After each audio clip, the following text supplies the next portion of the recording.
letters on the 9th of May, 2022. We also sent emails to those with email addresses in our records on the 12th of May. We placed notices in the daily newspapers on the 16th of May, and we also sent SMSs on the 27th and 30th of May. Allow me to just give you some key updates for the year 2021-2022. The assets of the scheme stood at about 15 billion, and of this, 11 billion is in properties, accounting for 75% of the total assets. And in that 11 billion, about 6.5 billion is the Telposta Towers, which has an investment yield of 7%. The balance is the residential properties and other properties, which have a yield of less than 1.2%. The assets with fund managers, about 4 billion in the year, accounting for about 25% of the assets with an annual yield of 8%. And I believe we'll be getting further details on that. So what is the challenge? Our challenge is, with investments in property accounting for 75% of our assets, we are faced with three key challenges. First and foremost is that we are non-compliant to the statutory limit of property investments of a maximum of 30%. So we are 45% above the 30% requirement. Of course, because of this, the holdings continue to suppress the overall returns on the scheme yields, and the very nature of property assets poses a serious liquidity risk into the future, and ultimately this affects the ability of the trustees to improve the welfare of the members in a meaningful way. And hence, divestiture from property holdings is now critical and a key focus for the board. So what has the board been doing as far as divestiture is concerned? As informed during the AGM of last year, trustees resolved to have a total realignment of the property holdings, and the key focus in the last 1 year has been on property. And the following milestones have since been achieved. The scheme received an expression of interest from the government of Kenya on 2 key properties, that is the Telposta Towers and Gilgil. And with the advice of our property fund manager, Gen Africa, the board wrote back to the government entities seeking approval for sale of properties in November 2021, and we also did a reminder in March 2022. The board is proactively following up on the approval, upon which the scheme shall embark on disposals in line with the provisions of the Public Procurement and Disposal Act. The trustees also visited most of the properties across the country in Q1 of 2022 with a view to understand the property portfolio better as we prepare for the sale process. It should be noted that the disposals will also be in line with the mid-review of the strategic plan in December 2020. And with the help again of Gen Africa, we have come up with a framework which is going to guide the trustees through an excellent divestiture mechanism. We want to reiterate to you members that the properties will be disposed at maximum returns. Dear members, as we seek to dispose the properties, we are faced with further challenges, such as we have irregularly acquired properties, which currently are valued at about 1.5 billion. And these properties, the critical ones, we have Mushai Drive. I'm sure members know the property. We have Milimani in Kisumu. We have Mwingi Road and Mandera Road in Kileleshwa. We have Kizingo in Mombasa and Naivasha. We also continue to have tenant-related issues in properties such as those in Kangudo Road, Kileleshwa, Elgeyo Marakwet in Kilimani, Jogoo Road, Bombolulu, Aga Khan, and Makande in Mombasa. Litigation against the trustees by our very own members is another challenge that we continue to face, which then holds back the fast disposal of the properties. Members also continue to litigate on other issues other than properties, and of course this has a cost implication, and I am sure when we go through the financial statements you will be able to see the implication of that. So as trustees, we continue to engage the relevant government institutions, namely the Judiciary, Ministry of Lands, and National Land Commission on the land-related matters. The trustees also continue to pursue other means of fast-tracking matters. For instance, out-of-court settlements. We have a case in point. We recently had a very amicable engagement with the county government of Kisumu, and we are seeking an out-of-court settlement on that. And we continue to aggressively pursue all properties without titles with a view to regularizing the same. Allow me to touch on the review of pensions in payment. The scheme is compliant with all statutory requirements other than the property holdings, which is at 75%. The actuarial valuation of June 2020 revealed a funding level of 118%, meaning that we have and we are in excess of the 100%. However, the actuarial surplus is illiquid, as it mainly stems from the appreciation in value of the properties. And that is why it is critical that we now start getting out of the property portfolio. The actuary has recommended an accelerated sale of properties to avert liquidity deterioration. Part of the surplus from property disposal could be used to enhance member benefits, of course subject to the sponsor's approval. And the trustees, I reiterate, we tabled a proposal for bonus to the sponsor for consideration, and I think we reported this last year. The sponsor is in agreement to payment of a bonus, but on condition that the trustees first strengthen the liquidity position by disposing some of the properties. And the trustees communicated the position of the sponsor to the members in December 2021, and I think that position has not changed. Now, we have some milestones, and in a bid to enhance communication with our members, the scheme and fund has adopted the use of interactive USSD platform. Members are encouraged to use it for change of account details, contact details, update of your NHIF, benefit payment, life certificates, all those documents you're able to actually upload into this platform. We also encourage members to use technology which enables faster communication with the scheme.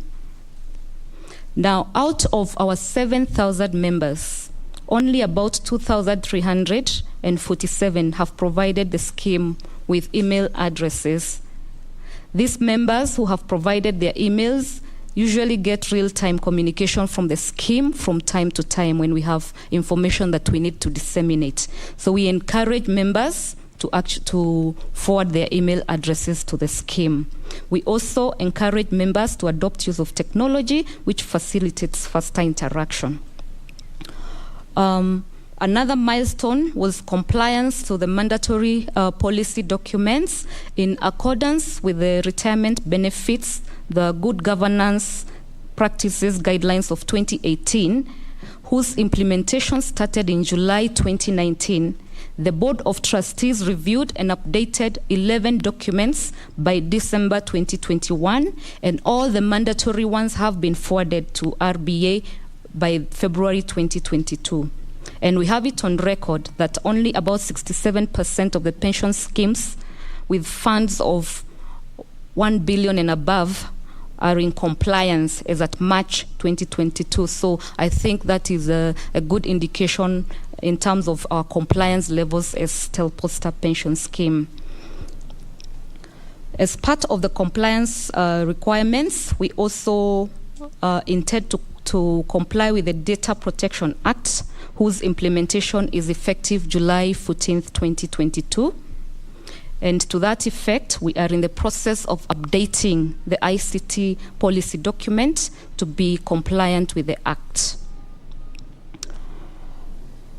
Allow me to talk about the member-elected trustees. Last year, we held successful online elections that were delinked from the AGM. We had 1,786 number of votes that were cast via the SMS voting system, representing the highest number of votes that have been cast in an election. On 13th of June 2022, there will be elections of 2 member-nominated trustees. The procedure of the elections of the member-nominated trustees shall be communicated by the election board, and they are here today with us, and so they'll be giving us the details of how this is going to be conducted. One of our serving trustee who joined the scheme as a member of board in June 2015 is retiring, having diligently served for 2 consecutive terms of 3 years each. Mr. Gabriel Chepkwon, we wish you a prosperous second retirement. In conclusion, I'd like to thank my fellow trustees for their oversight role and policy guidance in running the scheme and the fund. On behalf of the Board of Trustees, I'd like to sincerely thank the Secretariat in a very special way for their outstanding efforts and dedication towards service of our members. I wish to recognize with gratitude the vital support we have continued to receive from our sponsor, our members, and our service providers. I also wish to thank the regulator and the industry service providers for facilitating the growth of the pension industry as a key driver of the economy. The industry has grown in leaps and bounds from lows of 40 billion in 2000 to the current highs of 1.4 trillion. I think that is no mean achievement for the industry. I anticipate that the presentations to be done today shall prompt a good deal of interest from the members, and that this AGM shall be both interesting and informative. Thank you very much, and karibuni sana. Asante sana, Madam Rachel Mwendia, the Chair, Board of Trustees, Telposta Pension Scheme. I'd like now to invite back to the podium Trust Secretary Peter Rotich to come and read the confirmation of minutes of the previous AGM held in June 2022, same venue last year. Karibu sana. Thank you, Nimrod, and welcome once again members of Telposta Pension Scheme and Provident Fund. As part of the legal requirement, we are supposed to confirm the minutes of the annual general meeting that was held on the 31st of May 2021. And as read, which copies you do have, minute 28, as from the chair, the minutes were confirmed of the previous year. Reports of Telposta Pension Scheme and Provident Fund as minute 30 of 2021. The health wellness that was provided to us as minute 31. Minute 32 was the report on the audited accounts of the fund and the pension scheme as read. Report on the investment by the fund managers as minute number 32. Report of the custodian 34. Report of the actuary 35. Report of the fund managers, that is on the property holdings 36. Report on the remuneration of trustees as minute 37. Very important minute. 38. The CEO of Retirement Benefits Authority remarks. 39. The sponsors remark from Telcom, and there was questions and answer session that was promptly responded to. With minute number 41, any other business. And as read, I would like a member present to confirm it as a true copy and a reflection of the minutes of 2021. Seeking from one member. I confirm and propose. Owango Robert. Thank you, Owango.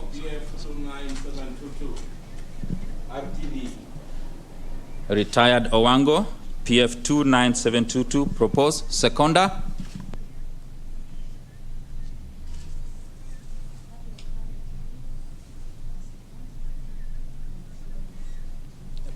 PF number.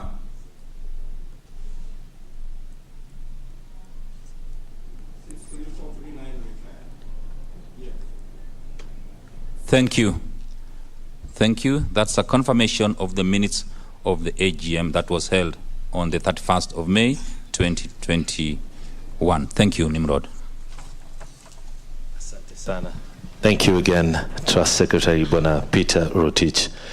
Mabibi na mabwana, kama mnafahamu, kumekuwa na mabadiliko mengi tu kuhusiana na pension schemes katika taifa hili.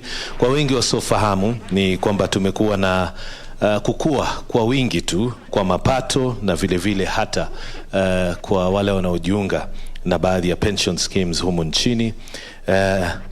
Nafasi hiyo tulivyotangaziwa na mwenyekiti ni kwamba kumekuwa na ongezeko kubwa tu la fedha ambazo ziko katika pension scheme. Kwa mfano hii ambayo tunaizungumzia leo ya Telposta pension scheme, na tutakuwa baadaye tunazungumza na baadhi ya wale waliostaafu katika shirika la posta na ambao kwa sasa wanaendelea kupata mapato yao kila mwezi kuweza kumudu maisha yao katika hali ya kustaafu. Basi bila kupoteza wakati, I'd like now to invite Madam Caroline Wabrire, who is the Deputy Manager Supervision, to give us a report on recent changes in retirement benefits industry. As I mentioned earlier, there have been many changes. Let's listen to her.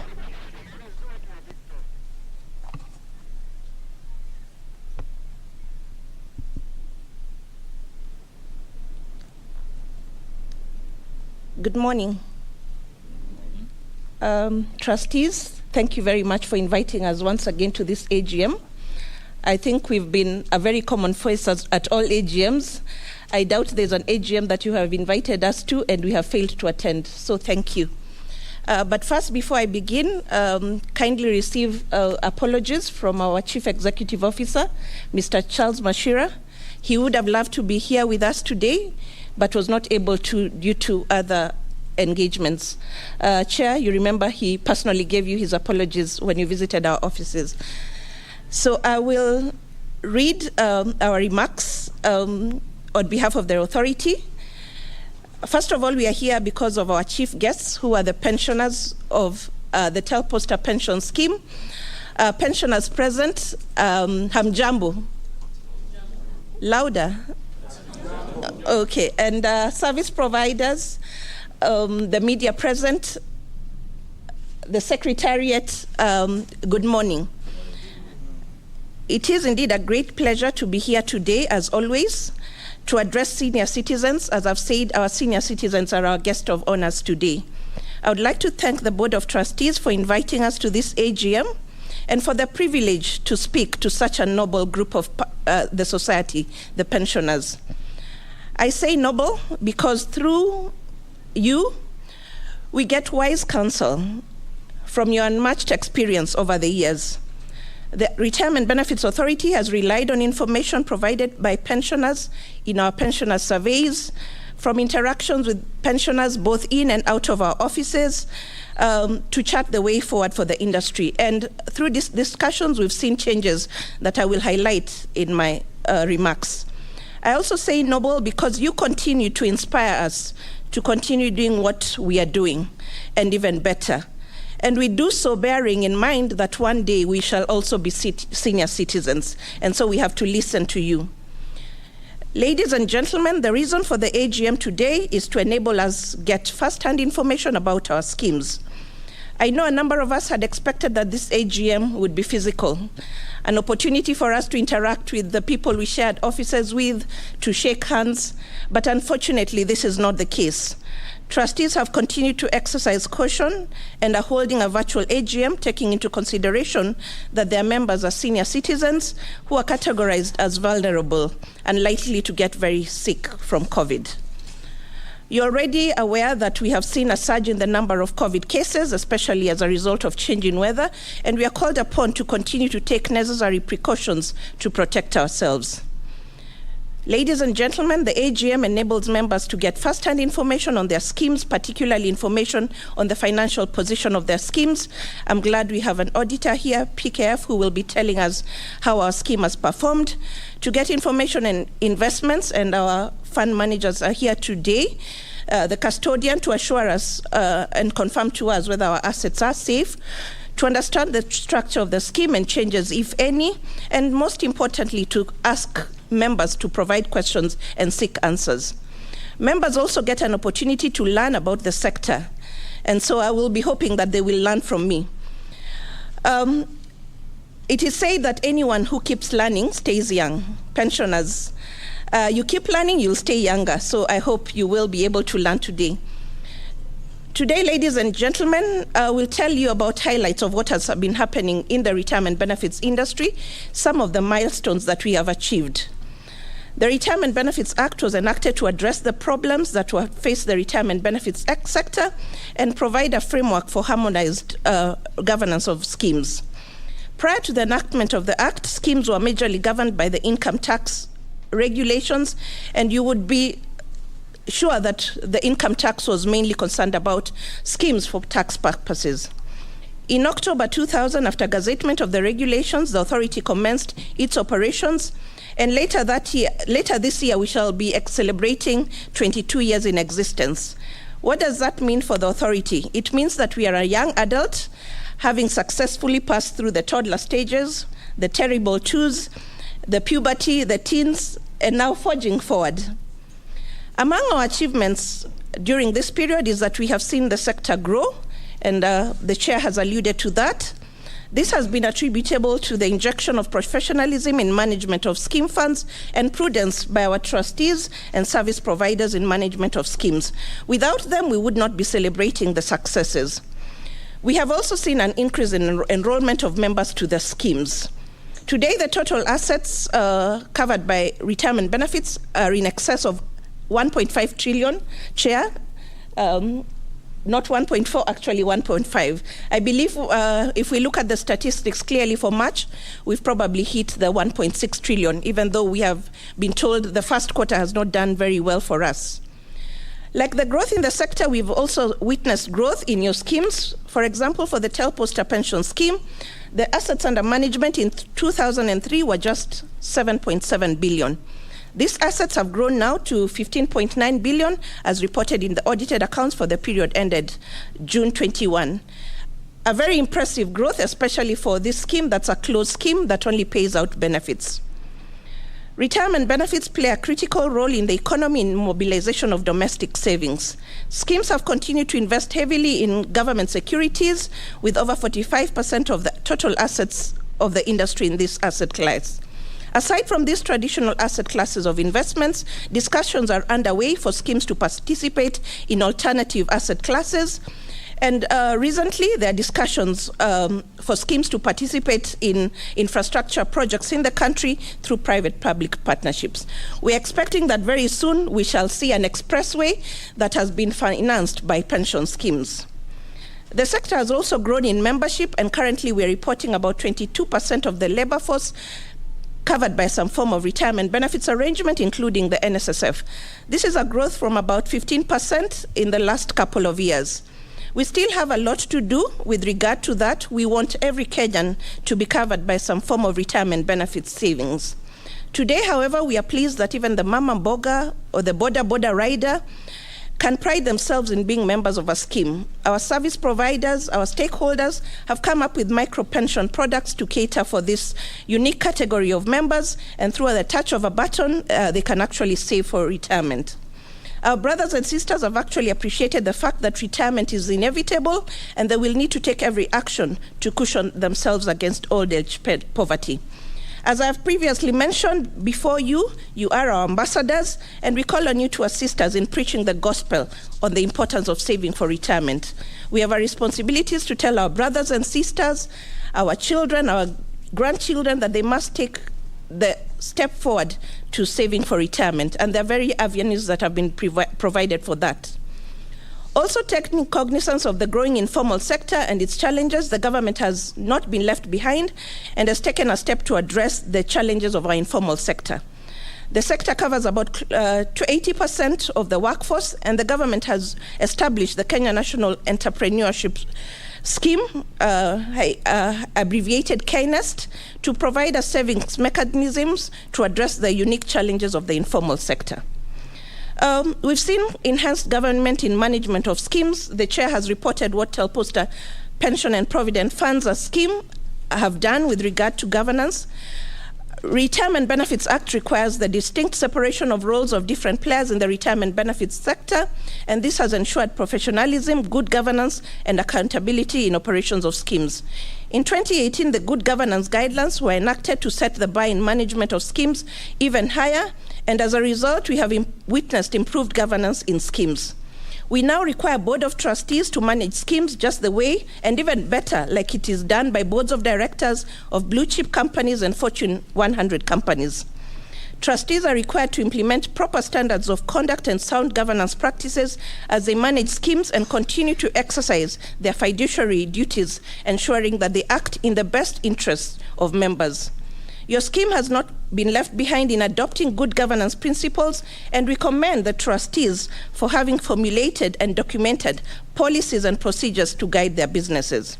They have further developed a code of conduct that ensures interests of members are protected and fair treatment is given to all.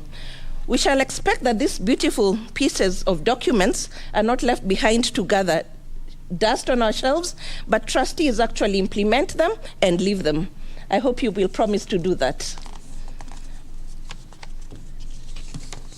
We have also noted in the good governance disclosure statement provided in the audited accounts, trustees have disclosed the necessary information as required, and together with pensioners, we are able to interrogate this information. We are able to see how many meetings trustees held.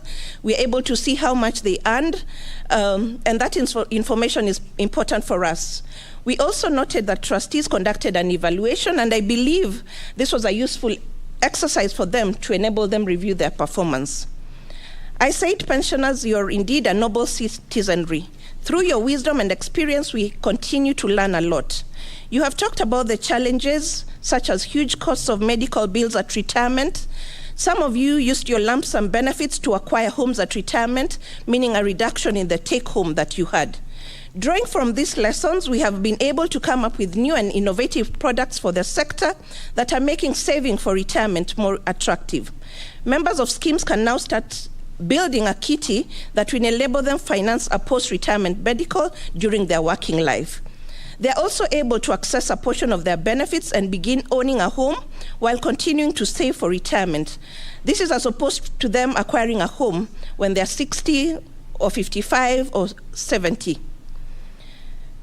With regard to your schemes, we are happy, and I think we have been happy to report that a number of times, that your schemes continue to remain largely compliant with the provisions of the Act and regulations.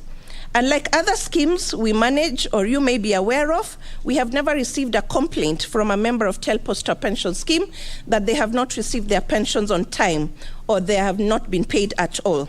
So we commend the trustees and the Secretariat for ensuring that pensioners get their money on time. Your scheme is also in a healthy financial position.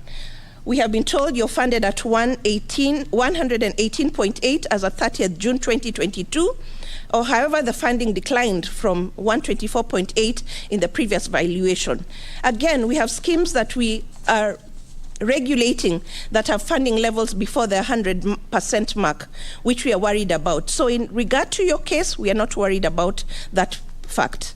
However, despite recording a healthy financial position, we are worried that of the big elephant in the room, which is exposure in property.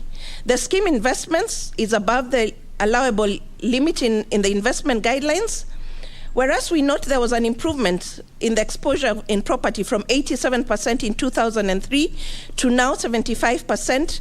This is still not within the allowable limit of 30%, and something needs to be done and done fast. Whereas your scheme collects rent from its properties, the income may not be sufficient to meet expenditure in the future, hence the need to divest from property to other more liquid assets. This divestiture is important because it will create liquidity for your scheme to enable it meet its current liabilities and take advantage of other investment opportunities. I believe our fund managers here have very interesting alternatives that we can take advantage of. In addition, the sponsor and trustees may then be able to review the pensions in payment and provide us even with a bonus that we have yearned for a long time. We have noted the plans that trustees have put in place to dispose of some of the properties to make it compliant. We expect them to carry out the necessary due diligence and ultimately act in the best interests of members. We ask you as members to cooperate with them in the process, as it is only through your cooperation that they will be able to unlock the scheme's potential. Sadly, we note that in 2021, there was a reduction in members of scheme, and this is attributable to death. We are saddened by this news. We condole with the families that have lost their dear ones, and we pray that God will continue to give us good life and long life. Finally, we note that in a few weeks you will be conducting elections to replace trustees whose terms have come to an end. The law provides that trustees' terms is 3 years, renewable once. Chepkwani, happy retirement. We shall miss you, but I hope we will continue to see you at AGMs. In recent years, we have noted that elections are becoming hot topics in schemes, almost like what we are going for on the 9th of August. People are spending time and money to vie for the office of trustees. We have trustees who have gone to printers and they have banners, they have placards. The question is, what and why the interest in the office of trustee? We hope that those who seek the office of trustee are doing so because they understand their responsibility as a fiduciary to manage the scheme in the best interests of members and not to enrich themselves. So for you pensioners, before you cast your vote today, later on, it is important that you ask yourself several questions. Who are you electing as trustee? Why are you electing that person as trustee? Do they have the necessary qualifications and experience? Are they candidates who have satisfied the requirements under Chapter 6 of the Constitution and any other laws? What qualities do the trustees stand for? Are they people of integrity? Do they have leadership skills? Are they committed and devoted to duty as trustee? Are they people of good character? And are they people who are dependable? Those are some of the questions we have to ask ourselves.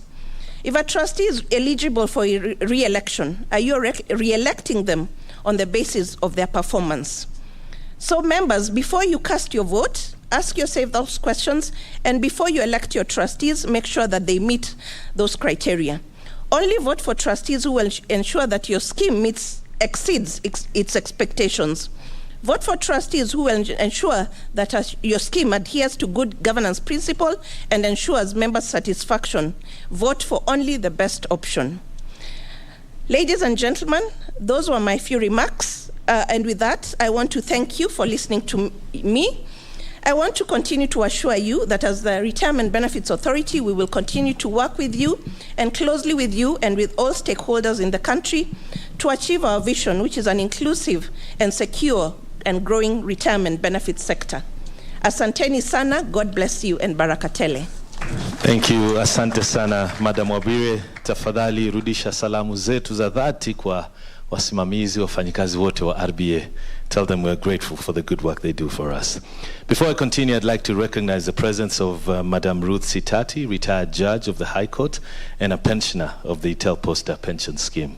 Wherever she is, please wave to us and then makofi tafadhali, makofi kabisa. Asante sana kwa ujio wako. We're moving on, and the good gentleman I want to invite has told me this about himself, that he has 32 years of experience in the pension industry, but he still believes he's not an expert. He says it's not easy to think about retirement when you're in your 20s, but your older self will be very grateful to you, of course, later on in life, if you do so. His advice to the young people, first of all, he poses the questions. Have you got a job at the age of 20 or thereabout? You make critical decisions in your 20s that will determine how easy or difficult the rest of your life is going to be. It is so basic, he says, so incredibly simple. Yet this is the point of personal finance. Spend less and invest wisely. As I asked the Trust Secretary, Bwana Peter Rotich, to come and talk to us again, takanimulize tu on behalf of a few friends who are 20 years old, in this era, is it even possible to save? Era ya smartphones, fast-moving cars, big screens, and of course entertainment. Inawezekana kweli? Plus Kadoni. Exactly.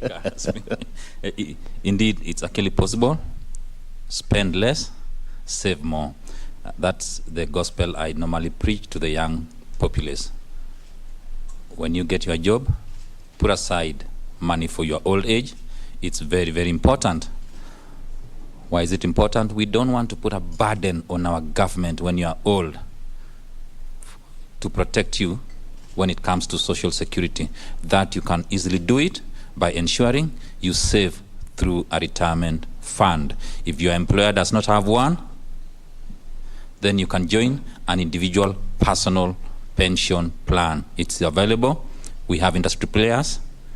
What we need also is massive education, Nimrod, massive education on finance, especially on young people. Thank you. It is now my pleasure, our members, wherever you are, for me to present to you the administrator's report on Telposta pension scheme and a provident fund. Very, very simple. Membership. What's our membership?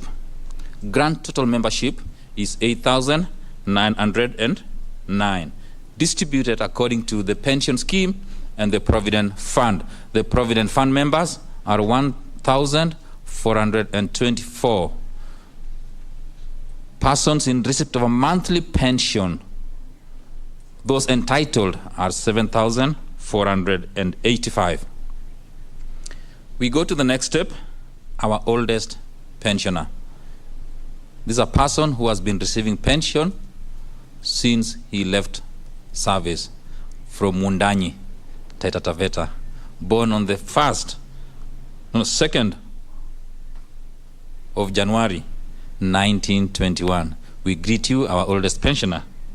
Our youngest pensioner, born, who's taking a monthly pension, born on the 1st of September 1971.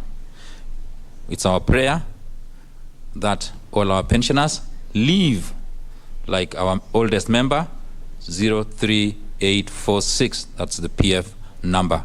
Member retired at 55. So you can calculate the number of years that person has been in receipt of a monthly pension. We have our deferred members. The oldest deferred member was born in 1959, youngest 1977, for pension scheme. For the provident fund category, oldest member born 1957, youngest 1982. We do have their records. Some of these members tell us they still want their benefits to remain in the scheme and the fund. When they get time, they'll come and commute their benefits. A very, very critical item of discussion, members. Every year, we inform you regarding the updating and filling of nomination of beneficiary forms. We have with us today our service provider partner who will be telling us the need to have those forms updated. In 2013, we had a category of members who had never updated their nomination of beneficiary forms. There were 1,926. I'm happy to inform you that that number has since reduced, and we are now at 290. We do write to you, members, to update those forms. For these ones, 290, we will continue writing to you. It's very, very important. Even for the members who have sent us the forms, it's important that you update the nomination of beneficiary forms to make it easier for the Board of Trustees to pay the benefits to your beneficiaries and potential beneficiaries when you are promoted upstairs. Members, we have a partnership with National Hospital Insurance Fund. You are very aware that our government has rolled out the universal health care. We have a memorandum of understanding with NHIF where you write to us and we deduct and send the deductions to NHIF. It's very unfortunate that most of you are not enrolled for medical cover. In December 2012, when we had the memorandum of understanding, only 142 enrolled. As we are in this AGM today, for members in receipt of a monthly pension, only 1,125 have enrolled to NHIF. We plead with you, wherever you are, please, this is a benefit that is very, very important to you in retirement. There is statistics with respect to members who have left us. As you can see, when we were rolling down from 2020 to 2021, and in the rate, also statistics and reports filed from other pension schemes, that number must have gone up. In 2021, the number of pensioners reported as deceased was 173. As at May, from the financial year ended 2021, we had received 44. An important category. We would not like UFA to penalize us, unclaimed financial asset authorities. We have members who have contacted the scheme. There are those who have not contacted the scheme. There are some we are processing the benefits yet to contact the scheme. As of 2021, 155. We continue engaging those members. Thank you. That is my presentation. Asante sana, makofi kwa Bwana Peter Rotich. Shukran sana. Asante. And as he sits down, I'd like to recognize the presence of retired CEO of Post Bank and former board member RBA, Mr. JP Lusa. Yuko pamoja, nilimuona upande ule. Makofi kwake tafadhali. Thank you so much for making time and for being here with us. Imesema kwamba mara nyingi tu kwamba vijana wa siku hizi ama wanaoishi kwa sasa, wale wana umri mdogo hawajafikia umri wa kustaafu, wanaponda maisha sana. Na imesema pia wameonywa kwamba siku za usoni watakuja kutaabika baada ya kustaafu, kwa sababu saa nyingine huwa kwa bahati mbaya magonjwa ndio yanaanza kunyemelea na matatizo ya kiafya. Lakini tunamshauri hapa, anataka kutufahamisha kuhusiana na masuala ambayo yatatusaidia. Maana saa nyingine inapendeza kumuona mtu aliyestaafu ana mvi, anatembea kwa miguu yake. Wao walifanya nini ambao sisi tunafanya tofauti? Madam Patricia Kiwanuka, tafadhali tunaomba wasia kuhusiana na wellness in retirement. Karibu.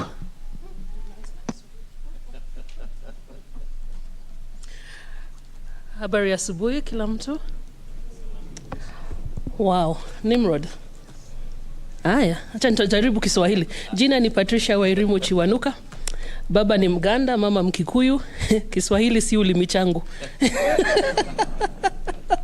Lakini acha tuseme asante sana Chair, Board of Trustees, Secretariat. Nashukuru sana kwa hapa leo. Na nataka kuanza na quote kutoka huyu mzee anaitwa Dalai Lama. Huyu mzee kwa saa hii ana miaka 86. Na alisema wakati aliulizwa ni nini kinakushangaza sana maishani? Na akasema maisha ya mwanadamu ndio inanishangaza sana. Kwa sababu mwanadamu anaishi maisha yake akitafuta pesa badala ya kutafuta afya. Alafu natumia ile pesa kutafuta afya baadaye. Alafu pia ule mwanadamu badala ya kurelax na kuenjoy leo, unapata anangangana sana mambo ambayo hayajafika ama mambo yaliyopita. Anapata siku zinaisha, anaenda kifo, anaenda karibu afike kwa heaven, anauliza Mungu, maisha ilikuwa juu ya nini? So mimi naomba sana tukifanya hii discussion, uanze kufikiria maisha yako kama saa hii pale uko unaweza kujienjoy kabisa. Na kujienjoy Nimrod si ile ati ya kule pesa yote. Hapana. So tutaanza kuongea pesa sio kila kitu. Nikiendelea, nataka uangalie pale. Ule ni mwanasaikolojia, mwanasaikolojia anaitwa Erickson. Anasema kwa maisha, kwa kila time, kwa kila kiwango ulipo, lazima zile decisions utatengeneza ama utafanya zita influence vile utakuwa hapo maisha ikiendelea. So uone pale mtoto wa miaka kidogo, tufanye kama mfano ule ya kwanza. Ukipata mtoto analia kila wakati, mama hamchungi, hampatii maji, hampatii maziwa, hambadilishi, hamwoshi, halali vizuri, unapata ule mtoto wakati analewa ama akikuwa mkubwa anapata mistrust ama anakuwa mtu asiye na uaminifu. Kwa sababu pale awali wakati alikuwa anaitisha vitu, hakuwa anapewa zile vitu na ule mtu anatakiwa kumchenga. Ukiendelea vile vile, na kwa wale ambao ni wadogo ambao wananisikiza, ni vizuri utafute age yako pale, usome, ujue ni nini ambayo haufanyi vizuri. Kwa sababu hiyo changamoto lazima wewe mwenyewe uiresolve. Kwa sababu ya hii group ambao tunaongea hapa, nitafocus watu wa 40 to 65. Mimi mwenyewe niko pale na najitanga retiree. Na nakwambia kustaafu ni kuzuri. Usiingie stress ya kujistaafu.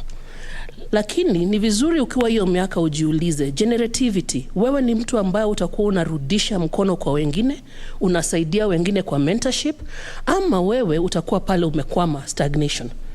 Ukipita pale uende 65, pale wakati mtu kama mama yangu yuko, ni vizuri uanze kujiuliza, uko pande hii ya integrity, unaishi maisha ya utu, ama uko pande ya despair.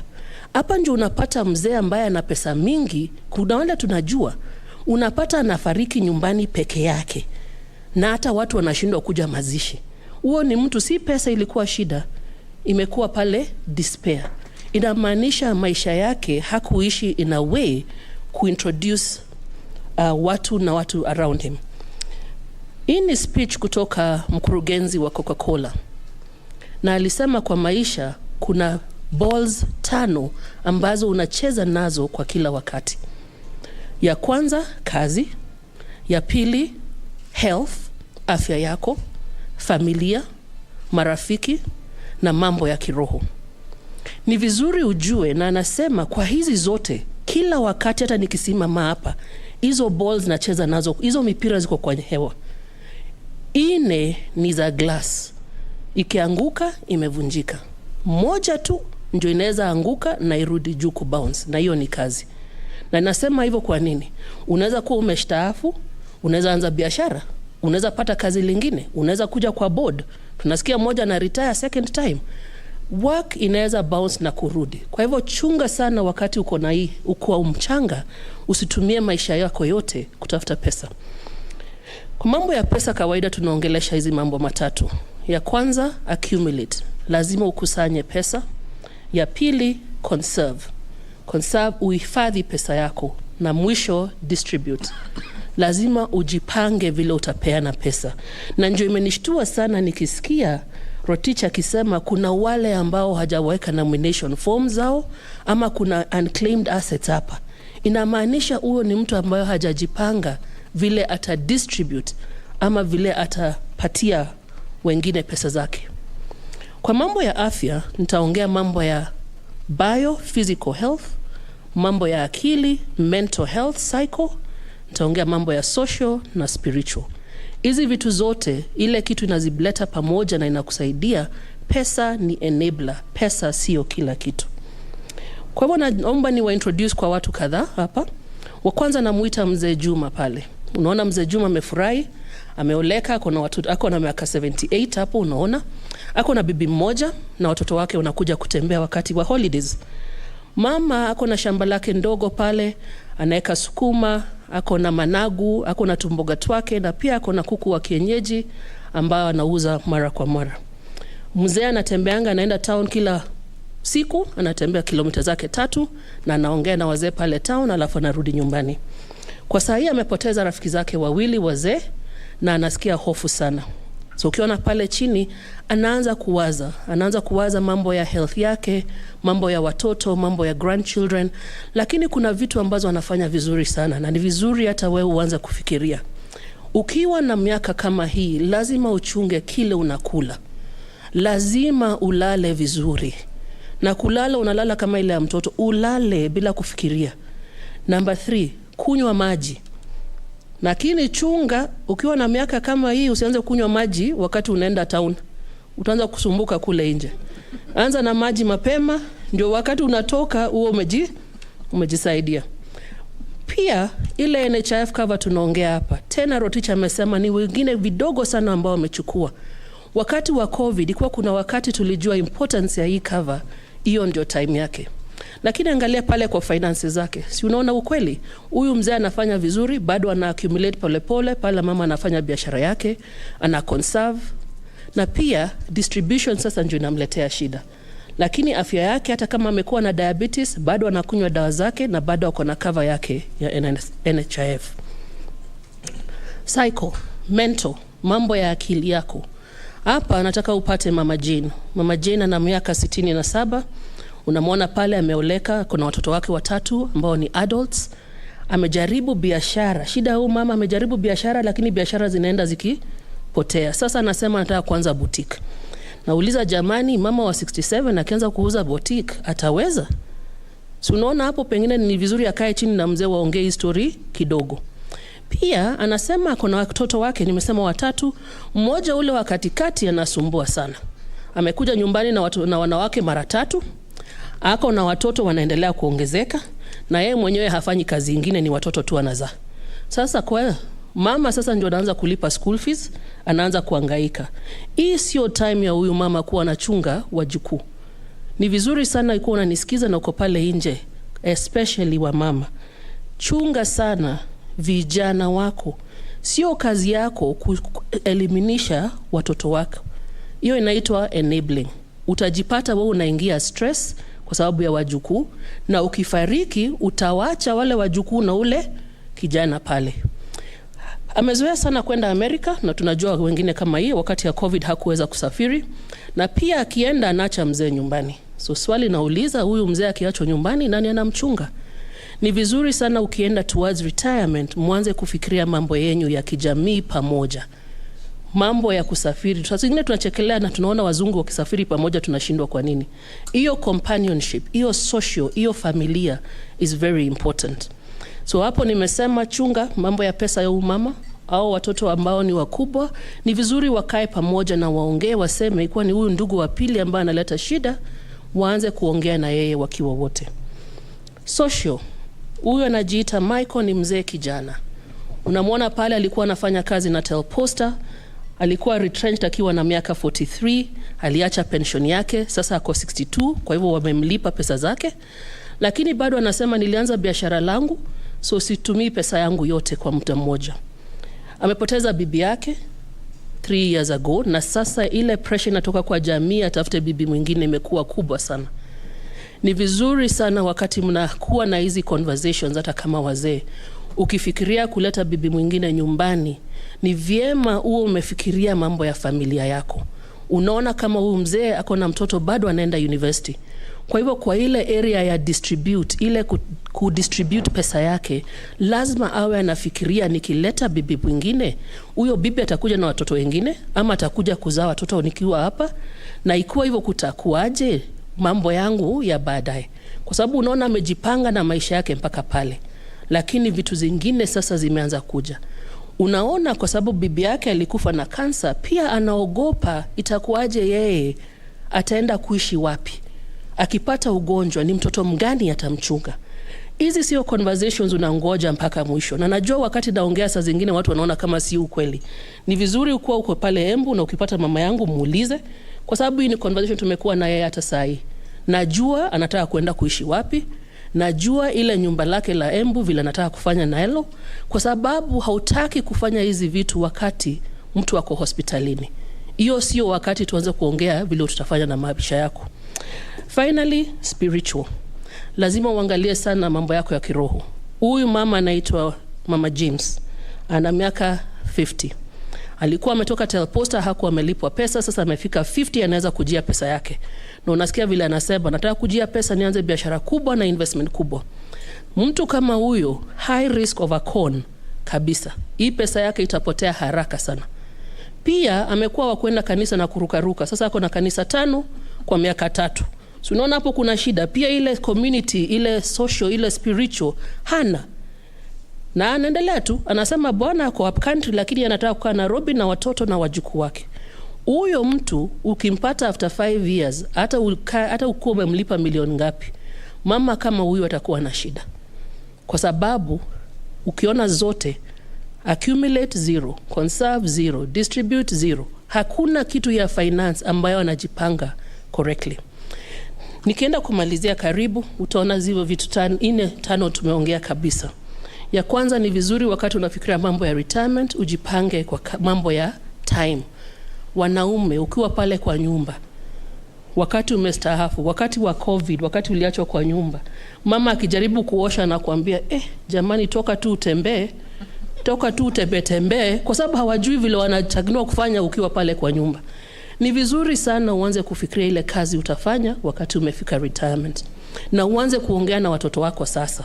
Kwa sababu unapata ule mama ambaye anaweza kwenda Amerika, anaweza enda kwa mtoto wake, kwa sababu utapata uhusiano wao ulikuwa mzuri. Lakini utapata mzee alikuwa mkali sana, hata huyu kijana na huyo mzee hawezi kama mahali moja. Angalia mambo ya grown up children, tumeongea sana. Ni vizuri watoto wakianza kukomaa watoe nje. Hizi nyumba kubwa ambazo tunajenga, unapata nyumba 4 bedroom, master and suite, sitaki kuangalia wengine hapa. Alafu unaambia mtoto atoke kwa hiyo nyumba, aende aishi atianze ni wapi mnataka kuanza, Umoja ama mahali ati bed sitter, hata toka. Nimrod na kujibu.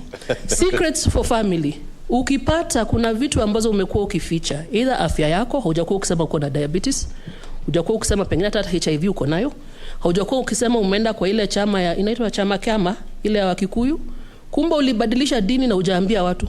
Wakati wa kifo ndio tunaanza kujua vile unataka kuzikwa. Tuambie mapema ndio usistue watu. Na pia hii mambo ya unclaimed assets, sema ile pesa iko, hatutakuua. Tukijua uko na pesa bado utaishi. Acha isikuwe secret. Financial con, ukizeeka cons become more. Niliongea na mama juzi akaniambia mambo ya computer ambayo alikuwa anasema algorithm, ati wakati unalala inafanya forex trading. Nikamwambia si utoe pesa basi tuone ikitoka. Haitoki. Iko hauelewi ile kitu unanunua, usinunue. Tafuta hawa experts. Lipa pesa kidogo upewe expert service. Health yako lazima ufikirie na ujue mambo ya caregiver iko. Na kwa wale wananisikiza, ikuwa unachunga mzazi wako caregiver, ni vizuri ujichunge wewe mwenyewe kwanza. Kwa sababu tunapata ule mwenye ako na ugonjwa, kuna saa zingine anaishi hata longer than ule anamchunga. So ni vizuri mwanze kufikiria kama familia mambo ya caregiver. Change will happen. Mabadiliko ita happen. Vile tofauti ni vile wewe mwenyewe utaichukua. So ni important sana ukumbuke maisha ita happen. Hii ndio maisha yangu na mnakumbuka nilitumia hii tena. Nilisema niliretire nikiwa umeona pale shule, bado naendelea kusoma. Nasikia RB walisema you must keep learning if you want to stay young. You must stay grateful if you want to stay young. Unaona pale 40 niliretire. Mama pale tuliona hii picha last time. Saa hii amefika 73. Na nikiongea naye ananiambia naenda holiday. Unaona shosho pale alifariki finally at 95. Nikiongea hapa na niseme mimi naona nikiishi mpaka 120 kama ule mzee unasema 100 years 101 years, hata mimi 120 nitafikisha. Na nikisema hivyo inamaanisha nini? Pesa yangu lazima pia iwe itaweza kunisustain mpaka hiyo 120. Kwa hivyo nashukuru sana na ningependa sana kusema asante kwenyu na asante sana Nimrod. Thank you so much. Makofi sana kwa Madam Patricia Kiwanuka, Managing Director Revenue Stream Limited. Si amegonga ndipo, si ndio? Maana nimeona wengine wenu mkiangalia zile picha jinsi mnavyokunja sura ama kufungua sura, naona amekugusa roho. Unasema hiyo ni maisha yangu.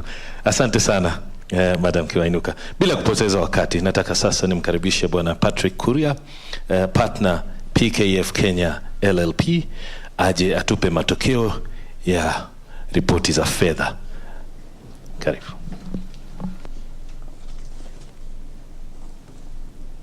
Thank you very much, Nimrod. The chair, the board members, service providers, and the media. Good morning. Allow me to first thank Bwana Rotichia and Patricia who is my feminine namesake, I think it's very good to enlighten members on the need to save for retirement. And of course, the wellness in retirement. That subject is key.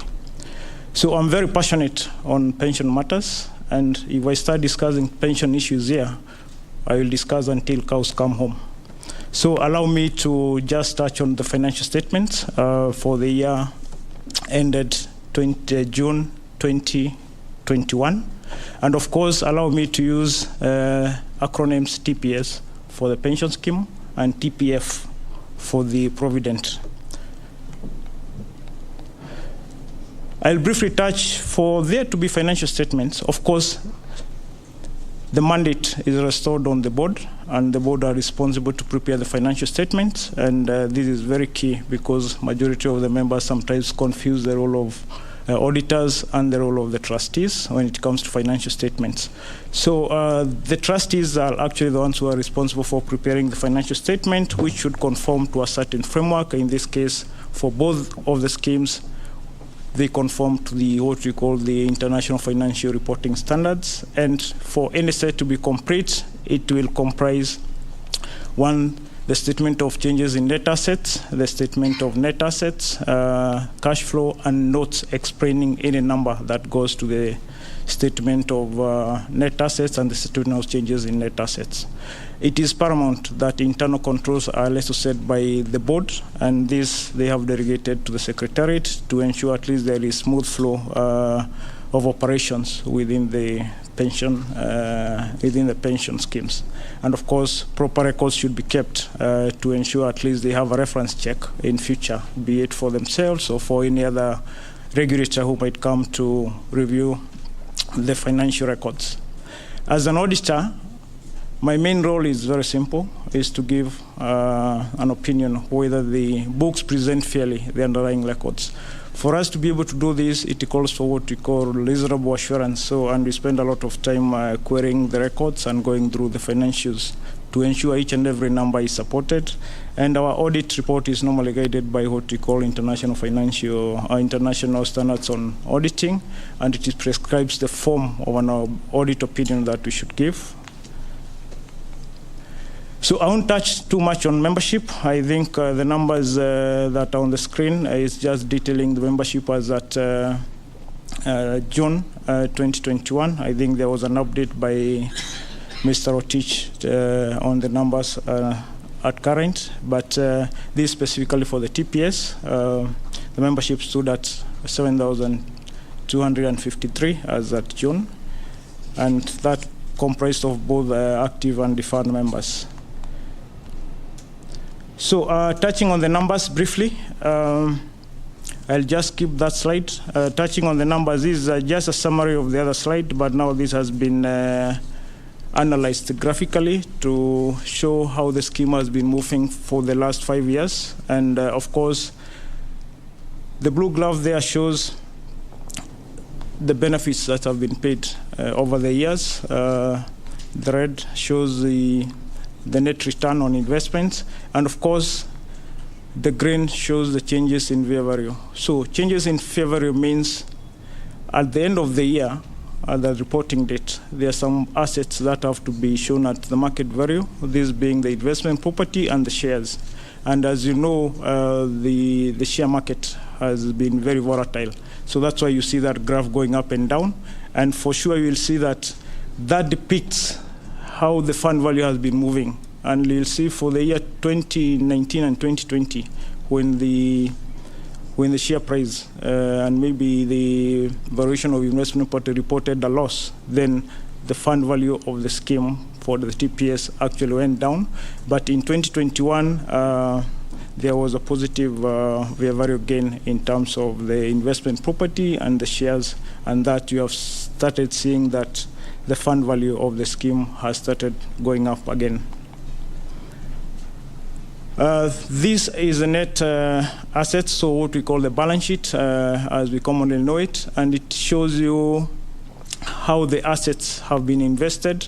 The net assets of the scheme were about 15 billion, and they were invested in one property and equipment. Those are normal things that are used in the office by the Secretariat.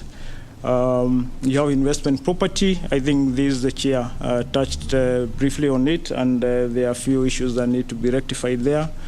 Plan investments, these are basically investment in shares, investment in corporate bonds, government securities, and such. And of course, there is the cash and cash equivalent. These are money that had not been invested at the end of the year. So all this aggregated is what was coming to about 15.0 billion for the year ended June 2020. So talking of investments, as LBA has given guidelines on how to invest, and again, this to just check whether we are within the investment stipulated by LBA guidelines. And of course, I think all other properties, all other investments were on check, other than our own point, other than investment property. And I think both LBA and the chair have touched on that, and they need to regularize that. So as of June 2021, the investment property accounted for 72.9% of the total investment of the scheme. Return on investments, this is very critical, and now this is why you'll be seeing the difference or the reasoning behind why we need to have this, investment property brought down to the level that is required by LBA. As you realize, the highlighted column, okay, the columns on the right are basically showing you the net return for the year. And from there, you'll find that Treasury bonds has been consistently giving us a high return on investments, giving us to the tune of 12.1% in the year 2021, and maybe 10.5 in the year 2020. So bonds, of course, bills normally have an average return of about 9 and 7.6. So the bills are always slightly lower than the bonds in terms of the returns. Corporate bonds and commercial papers, I think the return was the same for both years. But I think at the end of the year, there was no any significant investment in corporate bonds and commercial papers. So equities, as I said, these are very volatile when it comes to returns. So what we are calling the realized return means the dividends that have been paid to the schemes during the year. The unrealized return are basically the returns that have been obtained through the fair valuation of the shares at the end of the year. And until these shares are sold off, then you can't say that you have already realized those gains. So again, when it comes to now financial planning and looking at maybe the liquidity of the organization, it becomes very key to look at which areas are giving you the correct return for the members. Investment in property, we decided to pull out this to just understand what kind of returns are we getting when you invest in properties. One, the properties are split into two. We have the commercial and we have the residential, and you can see the commercial at least is giving us a return of 8.2, which includes both realized and unrealized. But we have a challenge in the commercial, in the residential properties, which need to be regularized. And I believe the board is very key to see how to realign this going forward. So moving on to TPF.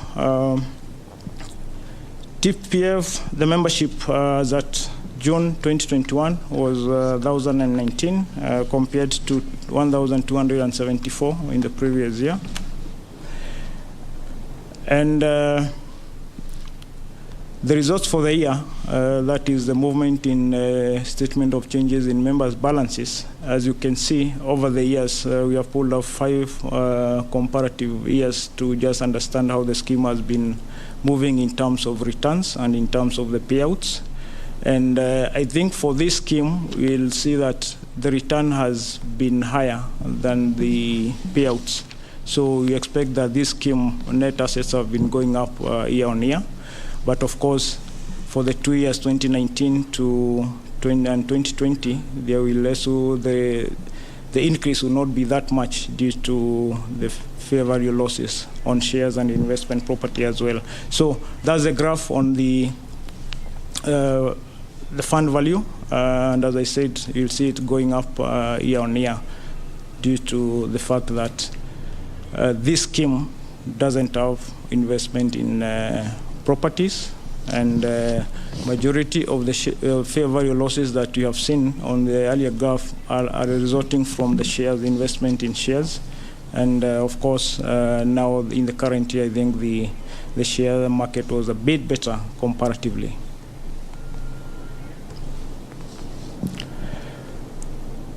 The analysis of the investments as at June 2021, the scheme had assets worth 1.18 billion, and these had been invested mainly in corporate bonds, which was giving a better return during the year. And of course, these are within all the investments in this scheme or in the Provident Fund are within the LBA guidelines, as you can see in that graph.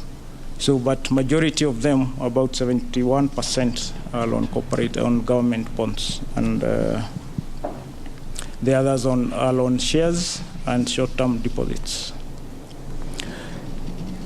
So, having a closer look at the returns,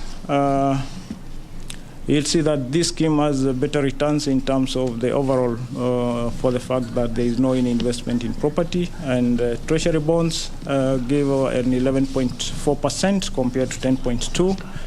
Bills was 9 compared to 7. Equity was 26 compared to a negative in previous year. But now that's what I'm calling the consolidated return, which includes the fair value gains. So we'll find that in 2020, due to the better share prices, the equity seems to have given us a high return. But caution, that return is not realized. So when it comes to distribution, that return cannot be distributed because that cash is not in our bank. Until maybe those shares are sold off, then that's the time we'll be talking about those returns being realized, and they can be maybe distributed to members. So in a nutshell, I think I'll just give our opinion for both the schemes. I won't go into the full details of reading the full audit report, but I lead the opinion for the sake of members. So, in our opinion, the accompanying financial statements give a true and fair view of TPS and, of course, the TPF, net assets available for benefits as at 30th June 2021, and of the changes in net assets available for benefits and cash flows for the year then ended in accordance with international financial reporting standards and the requirements of the Retirement Benefits Act 1997. Thank you very much. Thank you so much, Bwana Patrick Kuria, partner PKF Kenya LLP, for presenting the financial statements 2020-2021. Ladies and gentlemen, bila shaka siwezi kukosa fursa hii kuzungumza na wale waliostaafu katika shirika la Telposta na wako katika Telposta Pension Scheme. Hivi sasa naungana na mamangu hapa, anafahamika kama Mariam Mohamed Jibril, ametokea Isiolo. Hebu tueleze, uliajiriwa lini na ukastaafu mwaka gani? Kwa jina naitwa Mariam Mohamed, natoka Isiolo.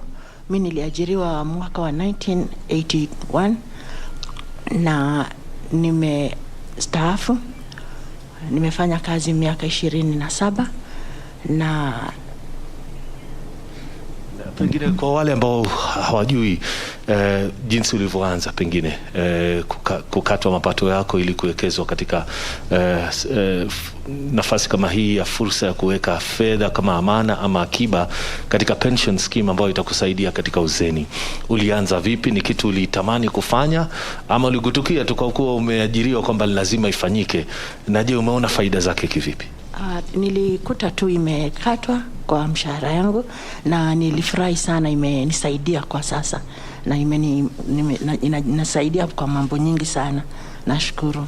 Unaposema inakusaidia katika wakati wa kustaafu, pengine ulipostaafu ulianza kupata mapato yako moja kwa moja ama ulisubiri muda, na hayo mapato yamekusaidia kufanya kitu gani kwa wale ambao wanakutazama kwa sasa hivi? Kwa hayo pesa ilikatwa tu, nililipwa tu baada, tumekaa tu miaka kadhaa, alafu baadaye tukalipwa, na imenisaidia kulipia watoto wangu karo ya shule, na wamemaliza wote, na nashukuru, na nasema asante sana kwa KPTS. Asante. Asante. Those are the words of Madam Mariam Mohammed Jibril, all the way from Isiolo. Of course, some of the pensioners here celebrating this day, enjoying the events of this day, the annual general meeting. And to move us forward, I'd like to invite now one of the speakers, the Managing Director, Cope Trust Investment Services Limited, who are the fund managers, Mr. Nicholas Ithondeka, to come and give a report on the investments of Telposta Pension Scheme and, of course, Telposta Provident Fund as well. Okay. Asante sana Nimrod, Chair Lady of the Fund, Madam Rachel Mwendia, Board of Trustees, scheme members, our regulator, Retirement Benefits Authority. God is good, and all the time. Wow. So thank you so much indeed, members. It's a privilege to do this presentation once again. We were here last year just to go through the numbers, and we are now talking about a better year in 2021, given the recovery of COVID and, of course, the assets. And on behalf of the fund managers, as I explained earlier, my name is Nick Ithondeka, the Managing Director of Cope Trust Investment Services. I am here to make a presentation on behalf of the fund managers of the scheme. We have in the room African asset managers, we have all mutual asset managers, and we also have Cope Trust investment managers who I represent. So members, I will take you through the numbers. They've been represented by the chair lady, the partner in PKF, Bonda Patrick. The numbers were better than the previous year. And again, I'll just highlight the company facts of our own company, which is Cope Trust. Again, the fund managers managing your scheme, the top 5 fund managers in the country, and we thank the board for the appointment as stipulated by the law, and we've been able to provide for them services, and we wish to continue providing for them services. So our role is just to provide investment advice, guide the trustees, help them in execution of the assets, and of course help them to comply as has been stipulated. And if you look at what we were talking about last year, I'll start with the pension scheme, which is at 30th June 2021. As you can see there, we were holding about 16 billion in assets. A big bulk of that is a property assets, which has been discussed by the trustees and of course the chair lady and PKF, and we are streamlining to comply. And later on in 2022, as we go through the markets, you realize why sometimes it's important to have investments in illiquid assets like property. So the rest of it is invested in liquid assets, which is government paper, term deposits, stock market there, a bit of cash and demand deposits, which you're able to use to pay the pensioners their pension dues as and when they fall due. In terms of performance for last year, as you can see there, the fund income grew by 67.2%, all the way from 773 million last year, previous year, 2019 and 2020. 2020 and 2021, we were able to do 1.2 billion in growth of returns. And again, the bigger bulk is because we were coming from a COVID recovery year. So most of the assets did well. The equity markets gained in valuation. Investment income, top line there as well, also was quite healthy.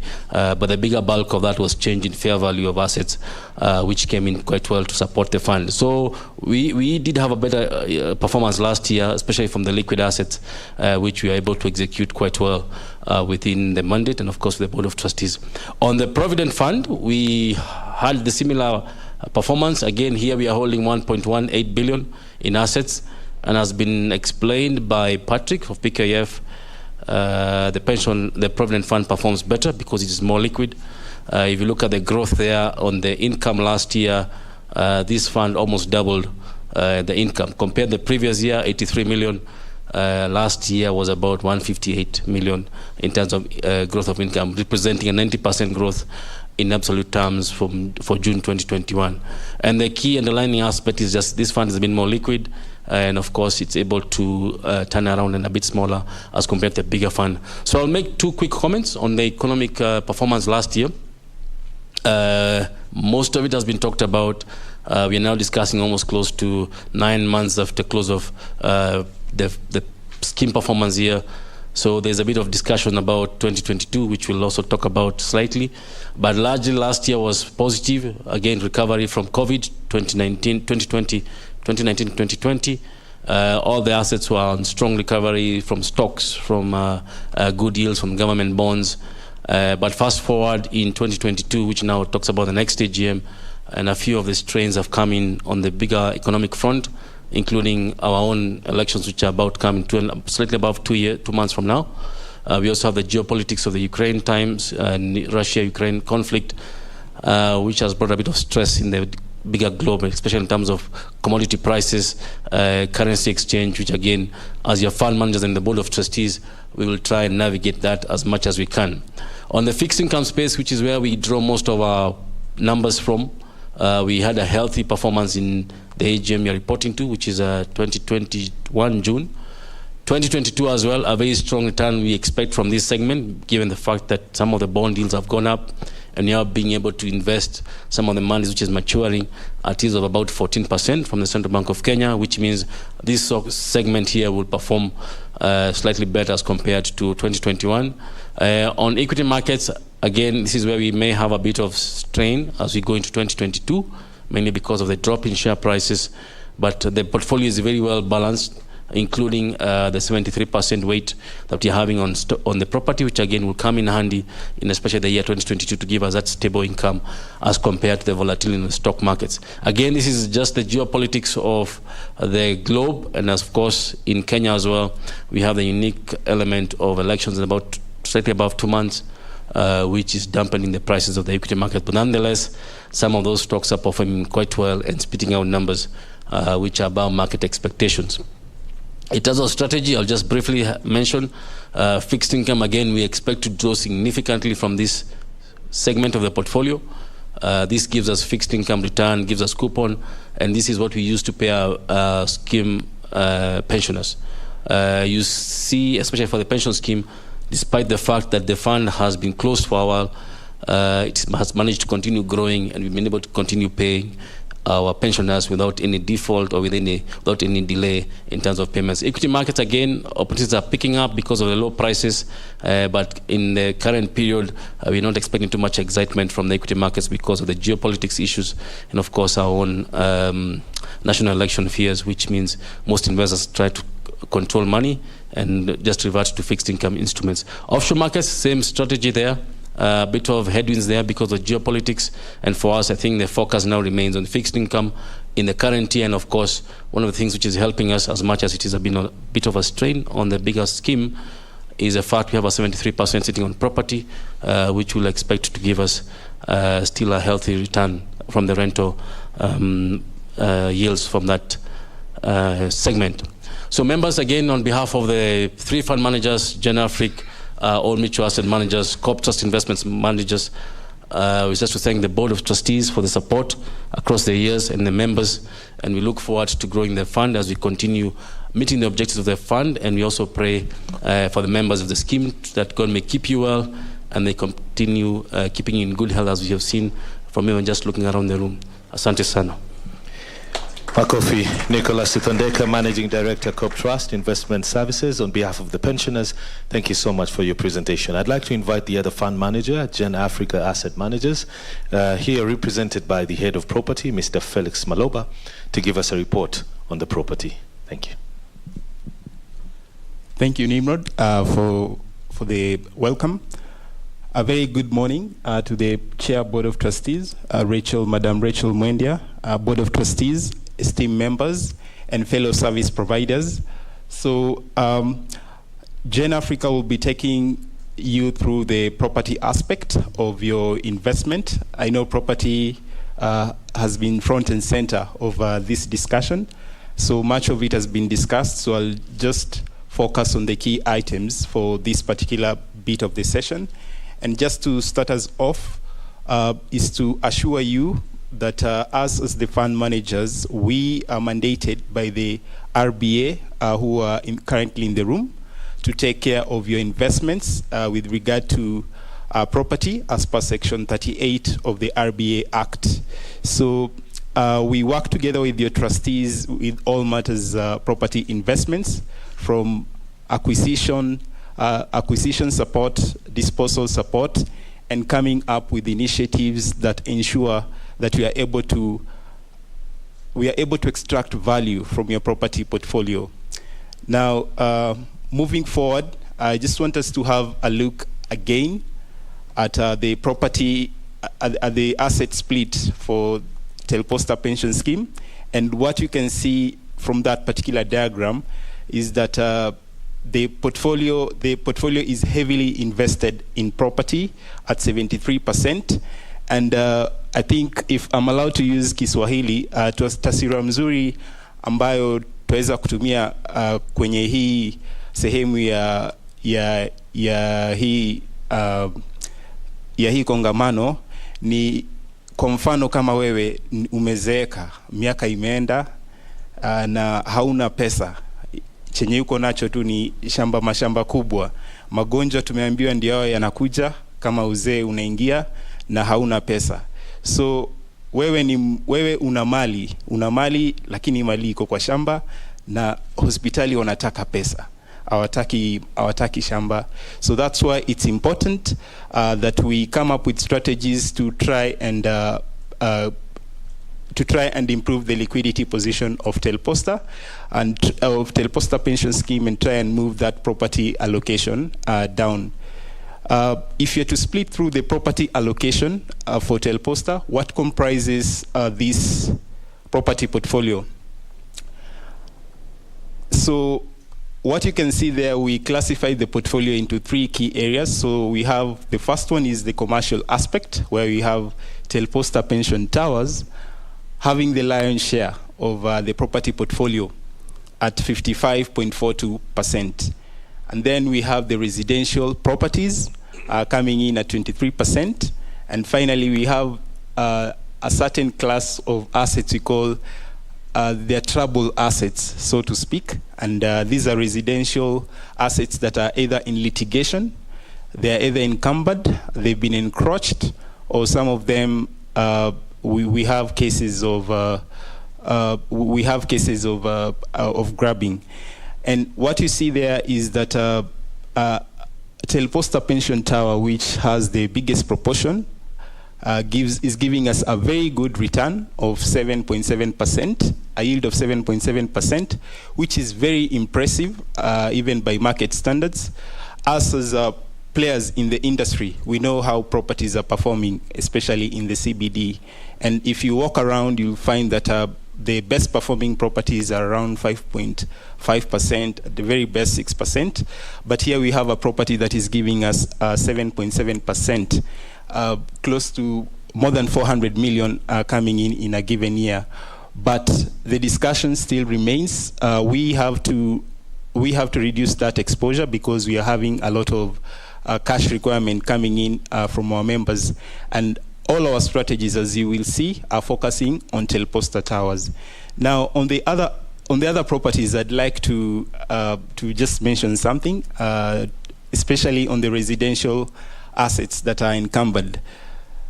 Waswahili husema kikulacho kimguoni mwako. And for us, as the property investment managers, the irony of some of the problems that we are facing is that the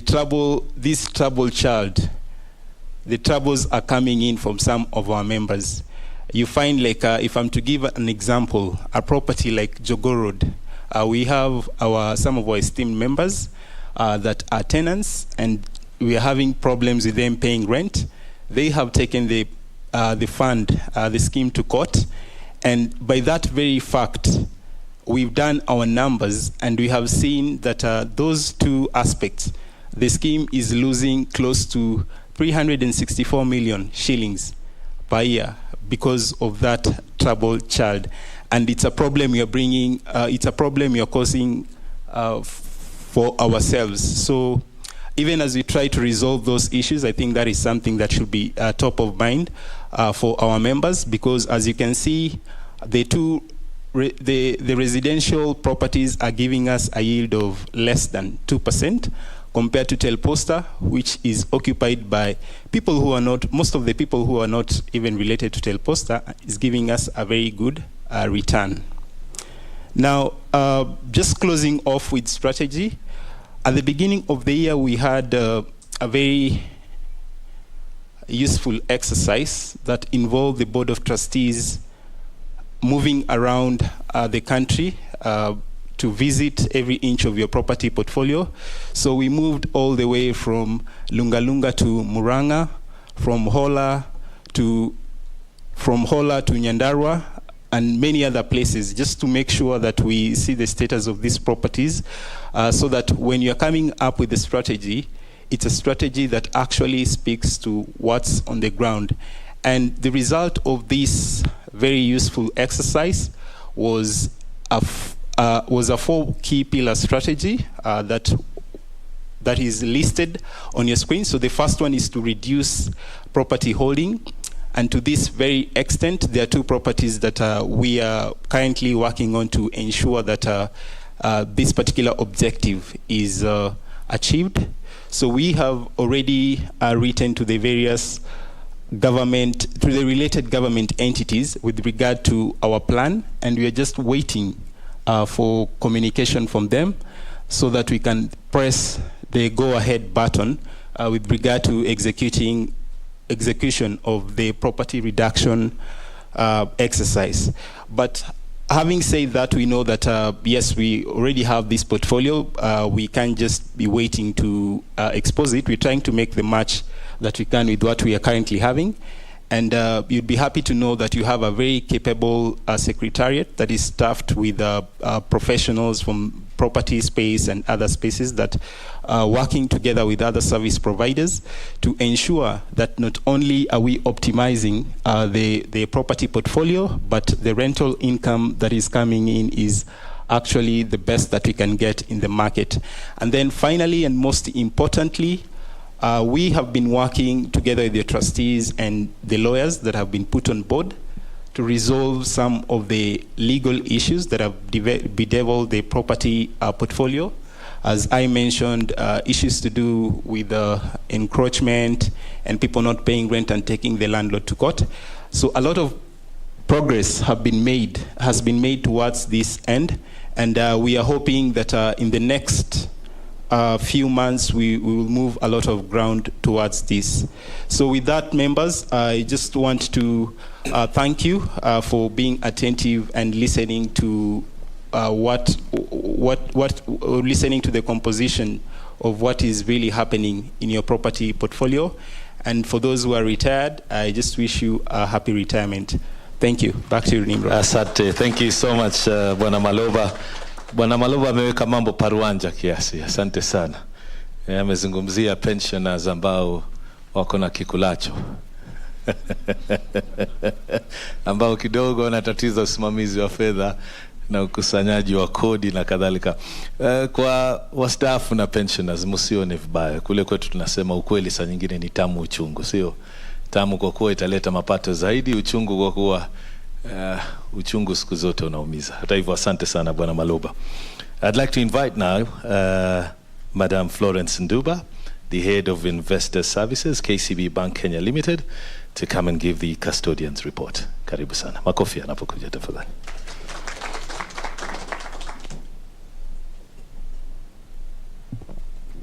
Thank you, Nimrod. Madam Chair, Board of Trustees, members, representative of the Retirement Benefits Authority, invited guests, and fellow service providers, good morning.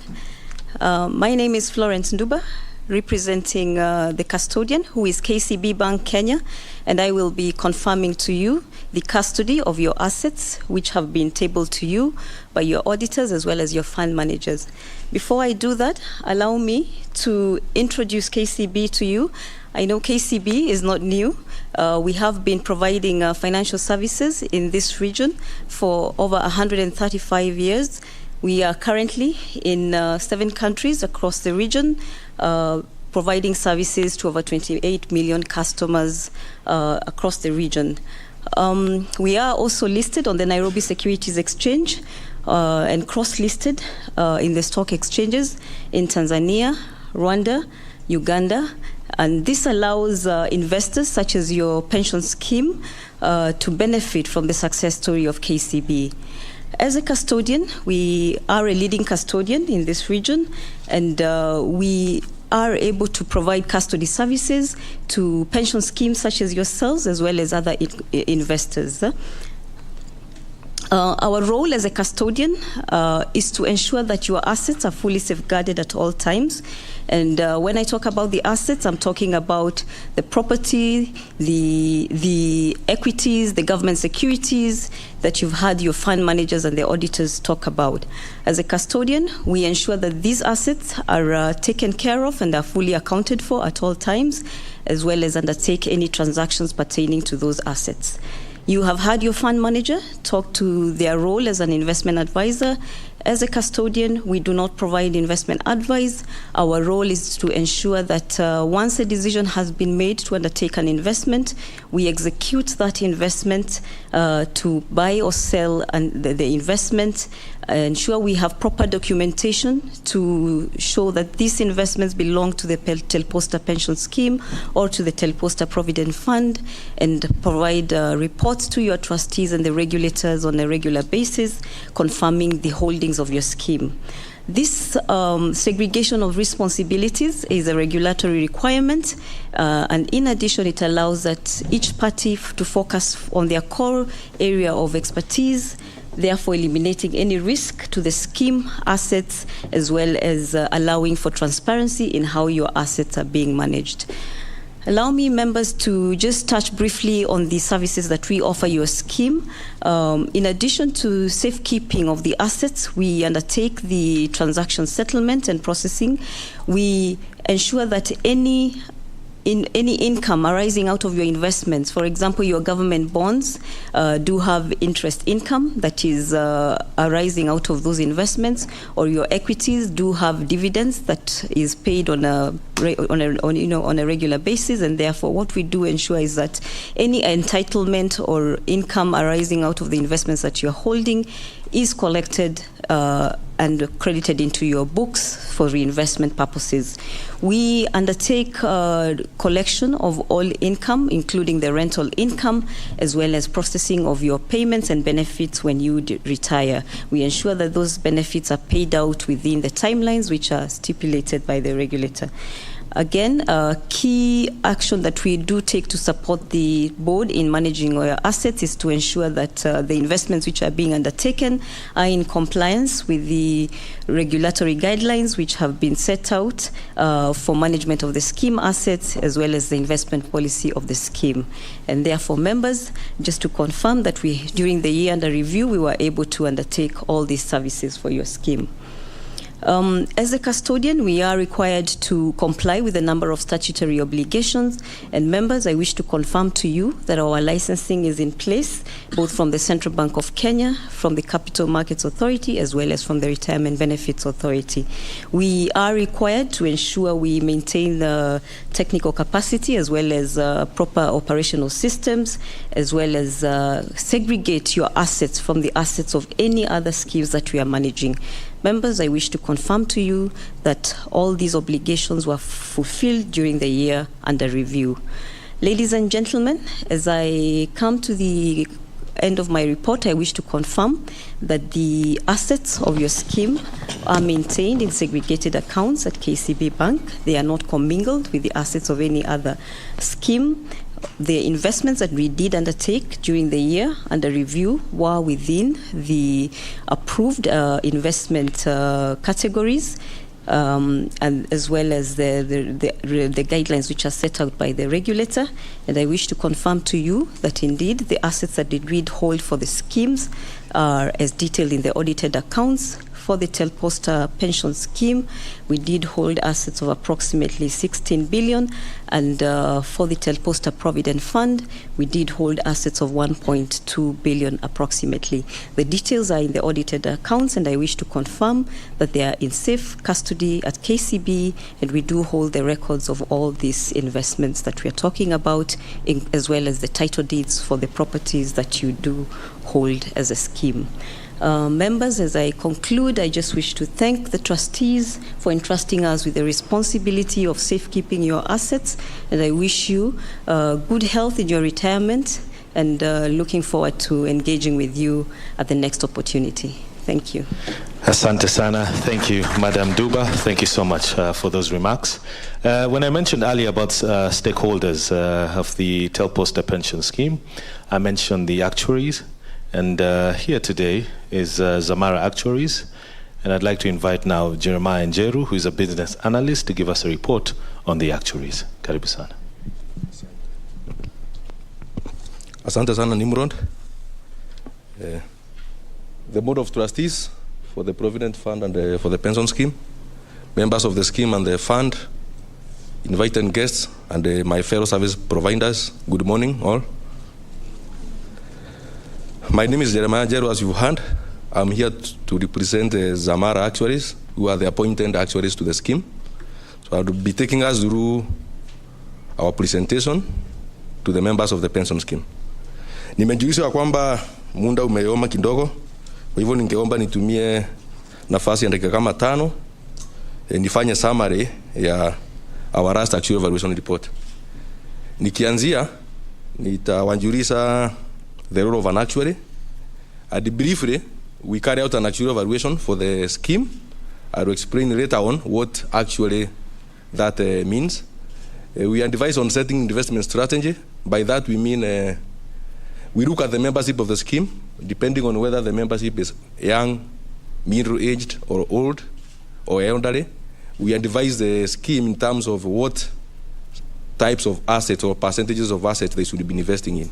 So what percentage should be going to equities, what percentage should go into bonds, and what should go into assets like properties.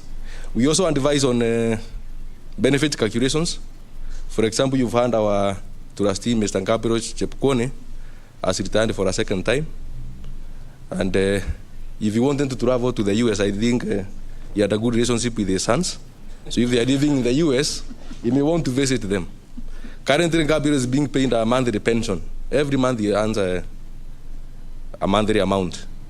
So if you want them to go to the US and without intentions of coming back to Kenya, how much money should he be paid by Peter Otich so that he can go and live in the US with his sons? So such are some of the calculations that we carry out for the pension scheme. We also advise the trustees and the sponsor in terms of pension increases and the bonuses that the members have been awarded in the past. Moving on, in terms of the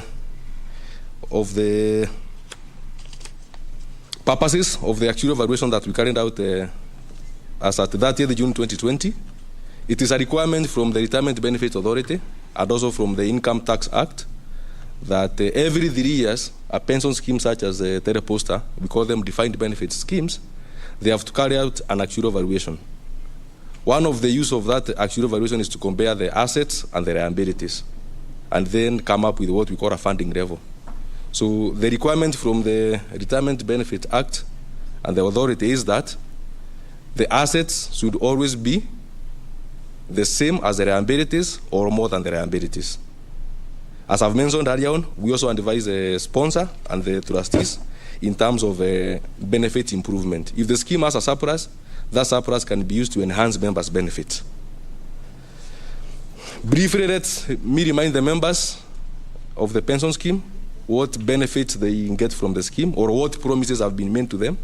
They have been promised that once they retire from the age of 55 or from age of 50, which we call early retirement, they will be paying a pension from the scheme for the rest of life. they also have an option on retirement to commute up to 1/3 of their pension for a cash lump sum. So if my pension is 120,000, for example, per year, I can get 1/3 of that, which is 40,000. We multiply by what we call an annuity factor provided by the actuaries. You get that as a lump sum. Then the balance of 80,000 per year, you keep getting that as a monthly pension. Then when you are in retirement, every 1st July or in the month of July, you will get a pension increase of 3%. For those members that left the service of telecom and they have not attained the age of 50 to come and claim their benefits, every year their deferred pensions are increased by 4% per annum. And finally, at the end of life of a member, the scheme promises to pay the beneficiaries of that member for another 5 years, then the pension stops. So that is a promise from the pension scheme. So when we are carrying out an actuarial valuation, what we try to do is to place a value on that promise. So the scheme has promised each and every member of the scheme and their beneficiaries those benefits. So the question is, how much assets should the scheme be keeping or investing so that as they invest those monies, as they get investment income, and also as they liquidate part of the capital from those assets, then they are able to meet the promises that they have made to the members. So that is what we call an actuarial valuation, placing a value on those benefits. I will skip on the scheme assets and the membership. Peter Otich mentioned earlier on in terms of give statistics in terms of the membership of the scheme. The fund managers and the auditors have spoken at length about your assets. I'll dwell a little bit on the previous slide. Yes. No. The next one, please. The next one. The next one. Next. Next. Yes, on this one. So on this slide, what we are showing is some of the assumptions that we make as actuaries. So we have said we are paying members until the end of life. So how long might our members live? So you and the youngest member in the currently receiving a pension was born 1971. So if they live all the way to age 100, like the current eldest member, or to age 101, how many monthly payments are you going to pay to them? In terms of investments, we have the big building, the Telposta towers. We have other form of property assets. We have shares. We have bonds. What kind of returns are they going to give us into the future? So we make assumptions about the future expectations of life and of the investment income. Then we are able to place a value on the benefits that are payable to the members. Then we compare that to the value of the assets as presented by the auditor. And then we are able to come up with now what we call the funding level. That is shown in the next slide. So as at the last valuation carried out on 30th June 2020, we assessed the value of benefits to pensioners and dependents to be 8.4 billion. For the staff of former KCCT who are members of the scheme and who are defined members in the scheme, their liabilities were assessed as 79 million. We have defined members, that is members who have not attained the age of retirement or who have attained and they have not come to claim their benefits. The liabilities were 1.3 billion. There are some members who died while in the employment of telecom many years back, but their beneficiaries have not managed to claim their benefits from the scheme, or they have claimed but they have been told to provide some documentations which they have not provided to the scheme to enable benefits to be paid to them. So we have a liability of 1.3 billion for those members. So the total assessed liabilities for the scheme as at 30th June 2020 were 11.2 billion. Then you compare that with the value of scheme assets of 13.3 billion, and we found that the scheme had a surplus of approximately 2.1 billion. The funding level was 118%, and therefore the scheme and satisfied the minimum funding requirement as required by the Retirement Benefits Act. We further were requested by the trustees to assess whether there is a possibility to award pension increases or bonuses to the members of the scheme. Just to remind ourselves that, as I mentioned, currently members are receiving regular and guaranteed pension increases. We carried out some calculations to show how the 2.1 billion surplus could be used to increase members' pensions. However, note that most of the assets, 75% of the assets are in property assets.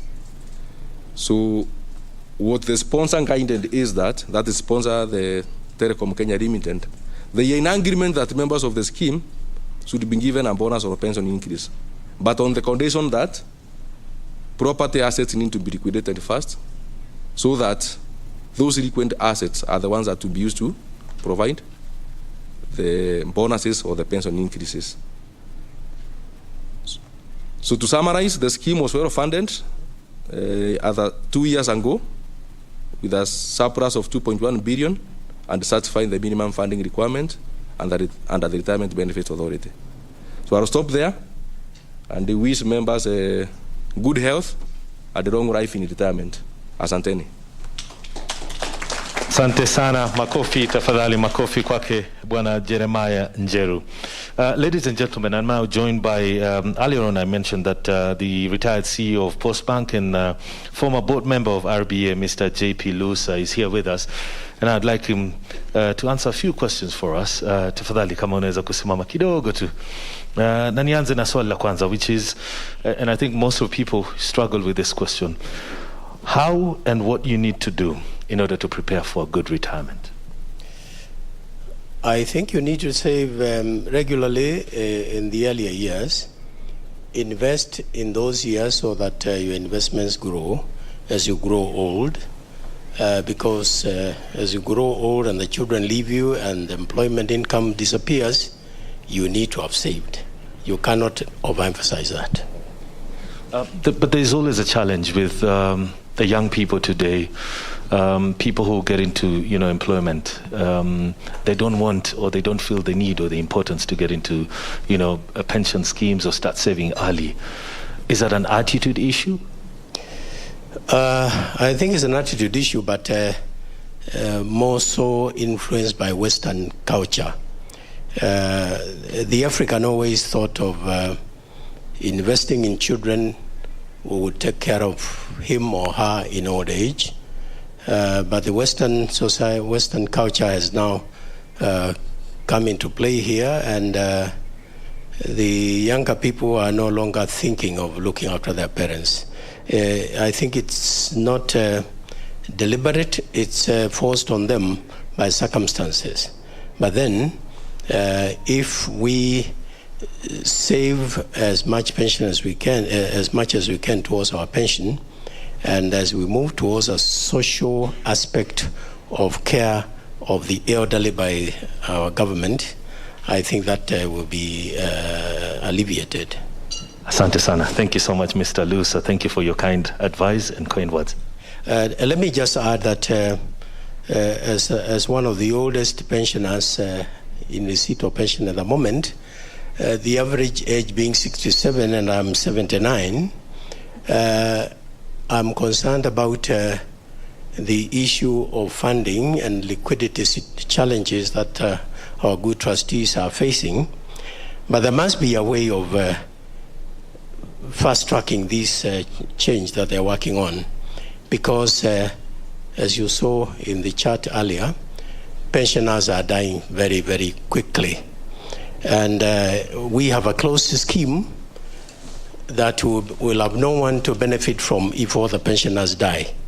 At the average of 67, there will soon come a time, and I think it's in about 20 years, 30 years to come, when this 15 billion will actually be left to nobody. And I believe it's not the intention of the law, nor the intention of the sponsor to benefit from that money. So it is important to find a way, and a quick way, of improving pensions to those who are receiving pension, because at the average of 67, you can see that in another 10, 15 years, many of us will be dead and gone. Thank you. Thank you, Mr. Lewis. Of course, you raise very important and pertinent issues. Thank you once again. Mabibi na mabwana, hivi sasa nataka nimkaribishe Bi Annette Akama from Gikera and Vadgama Advocates. She's an associate, and she's going to be taking us through the estate planning of the Telposta pension scheme and, of course, Telposta Provident Fund. Asante sana na karibu, Bi Annette Akama. Thank you so much, everyone. Thank you for having us. My name is Annette Akama. I'm from Gikera and Vadgama Advocates. As mentioned, I'm an associate there. And as we were preparing for this presentation, we were asked to talk about estate planning, but specifically address ourselves to the issue of nominating beneficiaries and what happens to unclaimed benefits. So, what does the law provide? Usually when we get employed and we join a scheme, we enroll, and somewhere in the form we're asked to indicate who our beneficiaries will be. And when you're younger, I find that the first time I joined a scheme, I didn't have a family per se, so I would put one of my siblings and give them 100%. But you will then imagine, as you grow older and the circumstances in your personal life change, there's need to consistently update who your beneficiaries are. And as morbid as it may be sometimes to think about death, we don't think about it actively for many reasons, but it's realistic and it's proper to ensure that your affairs are linear, and that in the event anything happens, the people who you love, that are so dear to you, are well taken care of. So what does the law provide? The occupational scheme regulations under the Retirement Benefits Act provide that the scheme rules will provide for the payment of a member's benefits to nominated beneficiaries upon the death of a member. And then if the deceased member has not named a beneficiary, naturally what the law provides automatically is that then the trustees will exercise their discretion in the manner in which your benefits will be distributed. So we have looked at the scheme's trust deed and rules, and we see that it's very clear what happens and the manner in which a member's benefits will be distributed when a pensioner dies or when a member dies in active service. So in terms of the legal provisions and the systematic procedure of what happens, it's very, very clear in the scheme's trust deed and rules. The only problem is trustees cannot carry out their role under the trust deed and rules if they actually do not know who your beneficiaries are. And when they don't know who your beneficiaries are, they will have to exercise their discretion in the following manner. They will determine the amount of the benefits that will be payable to a nominated beneficiary. And this is, for example, where a member or a pensioner has not nominated the specific proportions and the apportionment of the accrued benefits to their different beneficiaries.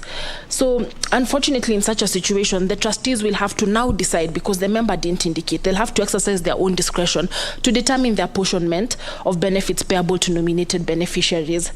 Then the trustees can exercise their discretion in such a situation to determine the amount of benefits payable to the children of a member. Then they can also determine the apportionment of a lump sum benefit amongst all dependents. And we have looked at the scheme's trust deed and rules, and we are guided. It provides very clearly what will happen when it comes to the payment of death benefits, how it's paid to your spouse for a period of 5 years from the date of the member's death. It's very clear. But then again, you know that it's not as clear cut. We have people who are in polygamous marriages. You can find that you got married. You probably, when you joined the scheme, you had one wife, and then perhaps later on down the road, if you're in a customary marriage, you procured 3 additional marriages, you got more children. It's important that you disclose this and update it in your member records, so that in the unfortunate event you die, all these beneficiaries are taken care of. So the trustees can also determine the apportionment among surviving spouses, and also the reinstatement of a surviving spouse's retirement benefits that had ceased upon remarriage, etc. So you can see that the leeway the trustees are given over here, where you don't give clear direction on what should happen to your benefits, all this is a lot of power that the trustees do have. But the unfortunate bit is that it can end up, as much as the trustees can exercise their best, their fiduciary duty in the best way that they can to distribute the benefits amongst your beneficiaries or amongst your dependents, the truth is it's only you as a member or as a pensioner who knows the dynamics of your family. You know what your family needs. You know the needs of your children. You're best placed to determine what goes to who. So I'm going to cover why it is important for a pensioner or a member to nominate beneficiaries and constantly update the records held by the trustees. So the trustees, when you nominate your beneficiaries, trustees will be clearly guided on the distribution of a member's benefits upon their death. So where it's clear that 20% goes to my wife, and then 30% goes to my son, 40% goes to my daughter, another one goes to my father, my mother, it's very clear. It makes it very linear, very simple, and it makes everyone's work easy. And you can imagine how trying to determine a person's benefits after death itself is a very emotive subject. Then when you haven't specified or when you haven't been clear on who gets your benefits, you can imagine leaving disgruntled people behind. It becomes very complicated and complex. But to make sure that the process after your death is very clear, it's linear and simple, it's better to just specify apportion benefits and make sure that all your beneficiaries are listed. Then without a nominated beneficiary, as I have said, the trustees will be forced to make their own decision over who should receive the money, which may not be in line with a member's wishes. Then, it's important to note that a member's accrued benefits do not form part of their estate. The Retirement Benefits Act is very clear that matters pension do not fall under the law of succession. So you may think that I have a will, and in that will I have given directions on how my property and my estate should be run in my absence. But remember, the Act has said that matters pension will be run by the provisions of the Act and the scheme's trustee and rules. And most of the time where a dispute arises and parties rush to court, we have come to see that there are very few reported cases on retirement benefits and pension distribution disputes, because most of the time a preliminary objection will be raised, and it will be said that actually the courts cannot determine this matter under the law of succession. They will send it back to the scheme trustees to exercise their discretion under the Act and under the scheme's trustee and rules to then determine how these benefits are going to be distributed. So it's important to note that as much as you have a will, as much as you have already determined what is going to happen to your estate after you're gone, still make the requisite preparations and the requisite arrangements for your accrued benefits or for your benefits if you're a member of a scheme. And then there's also now the requirement for the reporting of unclaimed benefits or unclaimed assets. The Unclaimed Financial Assets Act specifically addresses itself to unclaimed pension benefits. And the Act provides that if these benefits remain unclaimed for a period of 2 years from the date of which they were meant to be paid, then the trustees will be required to follow the requisite procedure of reporting and forfeiting that's the said amount to the Unclaimed Financial Assets Authority. Now, the downside with this is that if the funds are within the scheme, you have not yet claimed them, they continue to accrue interest, they continue to grow. But that wouldn't be the situation under UFA. The thing is, you'll only benefit from what has been reported, but not there'll be no investment value over that said amount. So it's better that as soon as a person dies, and as soon as a member dies, that their benefits are either paid out or that the beneficiaries come and claim, and that it's clear who the beneficiaries are from the onset, making the process linear so that it doesn't have to then become complicated. After 2 years, the assets are taken to the Unclaimed Financial Assets Authority. Then there's this whole procedure also of claiming an asset from UFA, and also the cost and time implications, which it will just be easier from the onset if it's clear who the beneficiaries are so that it's distributed better that way. Then changes such as divorce, remarriage, marriage in a polygamous marriage, to procuring multiple marriages, the birth of children, the death of a beneficiary. This will require a member to update the list of beneficiaries. As I have said, things change, and failure to update such changes may lead to the inadvertent omission of dependents who are actually relying on you, and when you're gone, they will suffer. And then, of course, the social disputes that arise when you don't plan your affairs before you die. We have seen many, many times how a person dies and how money and affairs to do with resources and provision really affect family dynamics when someone dies. So it's always better to think about it and be clear who your beneficiaries are. So what is the procedure of making a nomination? The scheme has a prescribed form for listing who your nominated beneficiaries are. I would also like to add that under the Data Protection Act, there's now an additional requirement on the scheme trustees as data controllers to ensure that the information you're keeping about your members is accurate and up to date. And members now have a right under the Data Protection Act to always access, to consistently access their information and ask to see the information and see whether it is accurate, whether it reflects the true status of their circumstances. So what we propose now is that if you have not updated as a member who your beneficiaries are, approach the trustees, get the requisite forms, update, disclose what you need to disclose so that it makes the trustees' work easy in the unfortunate event that you pass on. Then the nomination should be in a way that is clear as possible. The apportionment should be clear as possible to make the process seamless. Then the scheme trustees will then keep a record of the members' beneficiaries, and members will also be members are encouraged to update these lists where changes such as the death of a beneficiary or the death of a dependent, the birth of an additional dependent, or even where a divorce has occurred, always note to update so that it's clear who your money should go to once you're not there. So what is the strategy for compliance? Members, if you have not nominated someone, get the requisite forms, nominate your beneficiaries now. Number 2, specify the apportionment of the benefits that are going to go to your beneficiaries.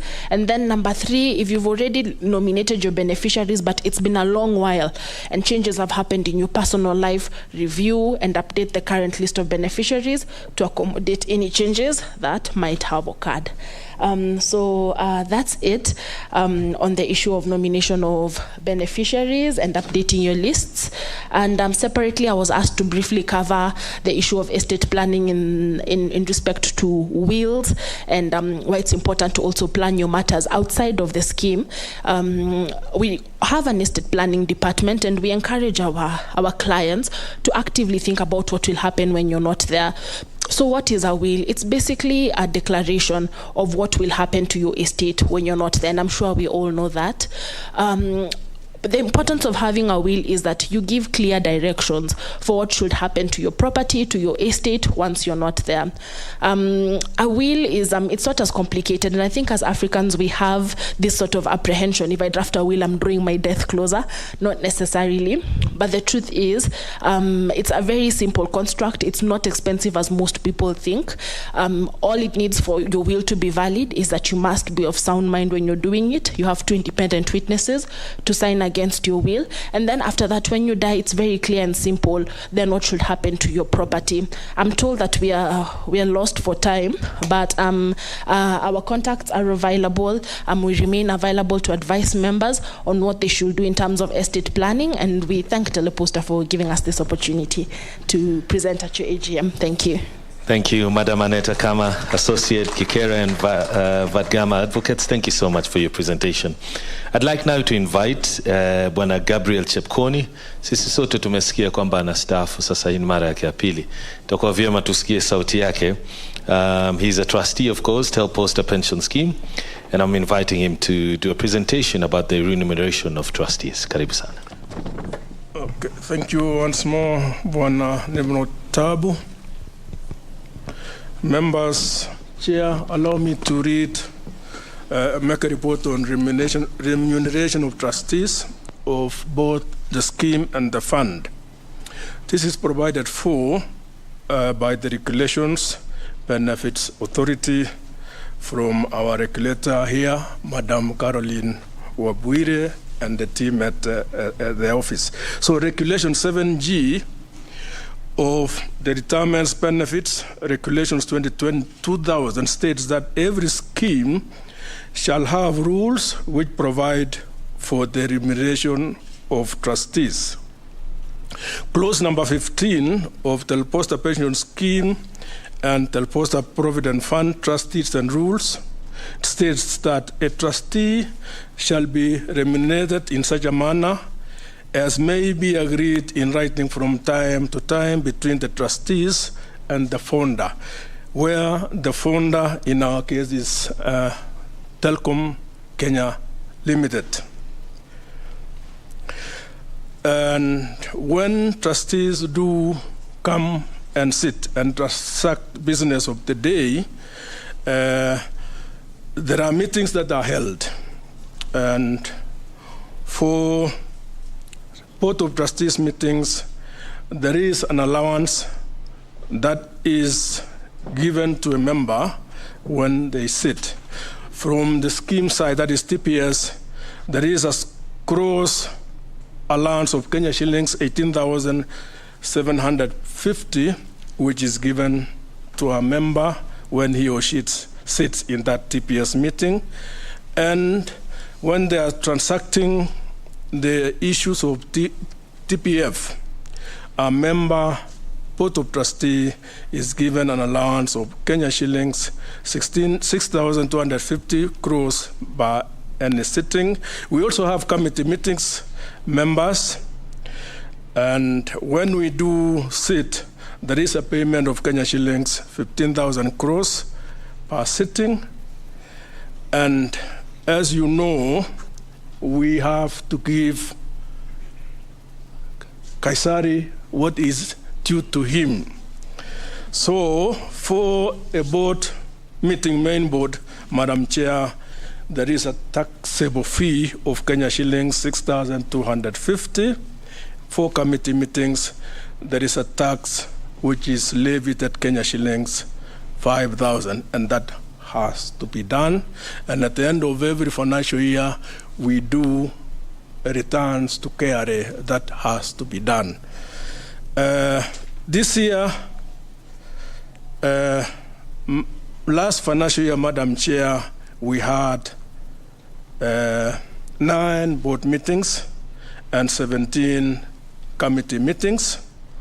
And the regulation says we have to have a maximum of 6 meetings in a year and a maximum of 18 meetings in a year. So for that financial year 2021, as end of June, we had 9 board meetings, 17 committee meetings. And as of today, this financial year, we have had 7 board meetings and 15 meetings, committee meetings. And you will find members that committee meetings are the main drivers of our activities. They just sit, at the end of it all, they go and report to the main board under our chair here, Madam Rachel Wendia. Good governance practices guidelines, which came into being in the year 2018 via Legal Notice 193 of 25th October 2019, provides as follows. But number 3, section 22, sub 3, sub C, the sponsor is consulted during its development. But number 3, section 222, sub article 3E, then the remuneration policy is approved by the members at the AGM of the scheme at least once in every 3 years. So when we go for AGMs like the one we're holding today, this issue of remuneration policy is discussed. The current remuneration policy, members, was approved by the sponsor, that is Telecom Kenya, in the year 2015. And over the last 7 years, members of the scheme and fund, these remunerations have not been reviewed. The Board of Trustees seated here are taking steps toward liquidity improvement. We have heard presentations from Frederick Maloba here, our fund manager, and the chair also. We have that critical problem as regards our asset portfolio, where we stand at 74%. So we're having liquidity issues here. So board members here see that they are trying to regularize that. I know what they are doing. And once this liquidity challenge that we are facing is realized, the board will make a presentation to the members during the next AGM to review these rates. So our prayer, members, wherever you seated, will soon be coming to you and request for these allowances to be reviewed upwards. I'm saying upwards. Please, when we come to you, listen to us and kindly approve our request. That is the end of that report under remuneration, and I thank you, members of the scheme and fund, for listening to me. Madam Chair, allow me to say one or two things here. As you know, I'm going for my second retirement. And I would like to thank you, members. I've had a journey of 6 years down the line, from the year 2016 when you elected me to represent you in the board. It has been a long journey. I thank you. Wale mlio nipigia kura na washukuru. Na wale ambao hamkunipigia kura pia, Mungu ni mwema na washukuru. I thank you. I thank you. We have done our best, and I thank you, Chair, and your team. Tumefanya kazi mzuri. You have been a very able leader. I thank you. You have a very strong team here at the board, and under the stewardship of our good friend here, Peter Gibiawan-Rotich, and the Secretariat, they have done a good job. Tumeshikana pamoja, and the scheme has moved to the level that it is. That is. Some schemes out there, members are struggling. But we, as TPS, we are getting our dues religiously. Every month, in fact, when we get our end of the year, we get the program as to when we are getting our monies from Peter and Sam Gathumbi here. They say for the month of January, we are getting our pension, say, 26th of January. But 2 days down to 26th, we get the money coming in. So we are grateful. I think our scheme is good, and we thank God for that. So, nawashukuru. Our sponsor, well done. You have held our hand. Mungo Kipati and your team, we are very grateful to you for a job well done. And our fund managers here, you have not let us down. Chen Afric and All Mutual and COP. Thank you for making sure that our scheme is well advised and guided. We thank you, all the service providers that we have, RPA. We gave you RAB, our remedial action plan, Madam Wapire, usituchape sana. We are working on the liquidity issue. So as I sit down, I'm praying that, Chair, tunaomba minimum pension is ikuje less. I mean, adjusted when the liquidity problem so is sorted out. I know you manage. Minimum tuwaomba iwe 5,000 for the least that is paid. And our annual increment through the Actuarial, our good friend Jeru here, iwe 8%. Tunaomba. And I know you'll manage. So I'm leaving in the next 2 weeks. And there'll be elections. We have been told by the chair. Kuna mungwana hapa anaitwa Manuel and Leko Mwatibo. Ameshika rada. So I'm requesting members, tukienda kwa uchaguzi, tuchukue huyu mungwana. He sits as a member in our Audit, Risk and Management Committee, and also in our Property Investment Committee. Ameshika rada vizuri, amechukua network. So ukitoka leo hapa ndugu yangu, ujue uko na kura yangu moja na yako sasa uko na mbili. Thank you and God bless you. Amekuwa kama mwanasiasa bwana Chepkoni. Ameshamfanyia mwenzake campaign. Bwana Chepkoni, asante sana, umekuwa muungwana kwa kuwa umewashukuru wale waliokupigia kura na wale ambao hawakukupigia kura. Shukran. I'd like to recognize a few members, pensioners who are joining us via Zoom. Just briefly, Peter Kinduyo, Pius Ndetei, Charles Ratemo, George Njoroge, Milka Kihara, Mary Gitenu, George Kayesi, Nelson Rono, who I understand is a former board member of CCK, Philip, Doreen, Georgina, Salome, and many others who have joined us via Zoom to attend this AGM. Thank you so much, and please keep watching. Without further ado, right now I'd like to call the sponsor, who is Telkom Kenya Limited, represented here by the Chief Strategy and BD Officer from Telkom Kenya, Bwana Julius Cheptioni. Tafadhali, nafasi ni yako.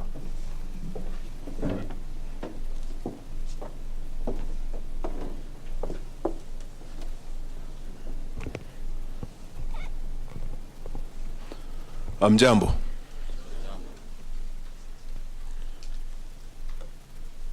My name is Julius Cheptiony. I'm the Chief of Strategy and Business Development at Telkom Kenya.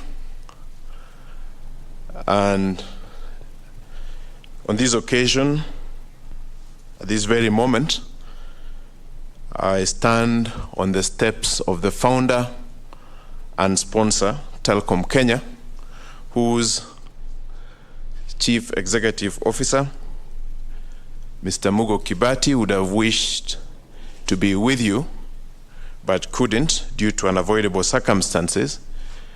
But he did write to you a letter which I am about to read. And I read.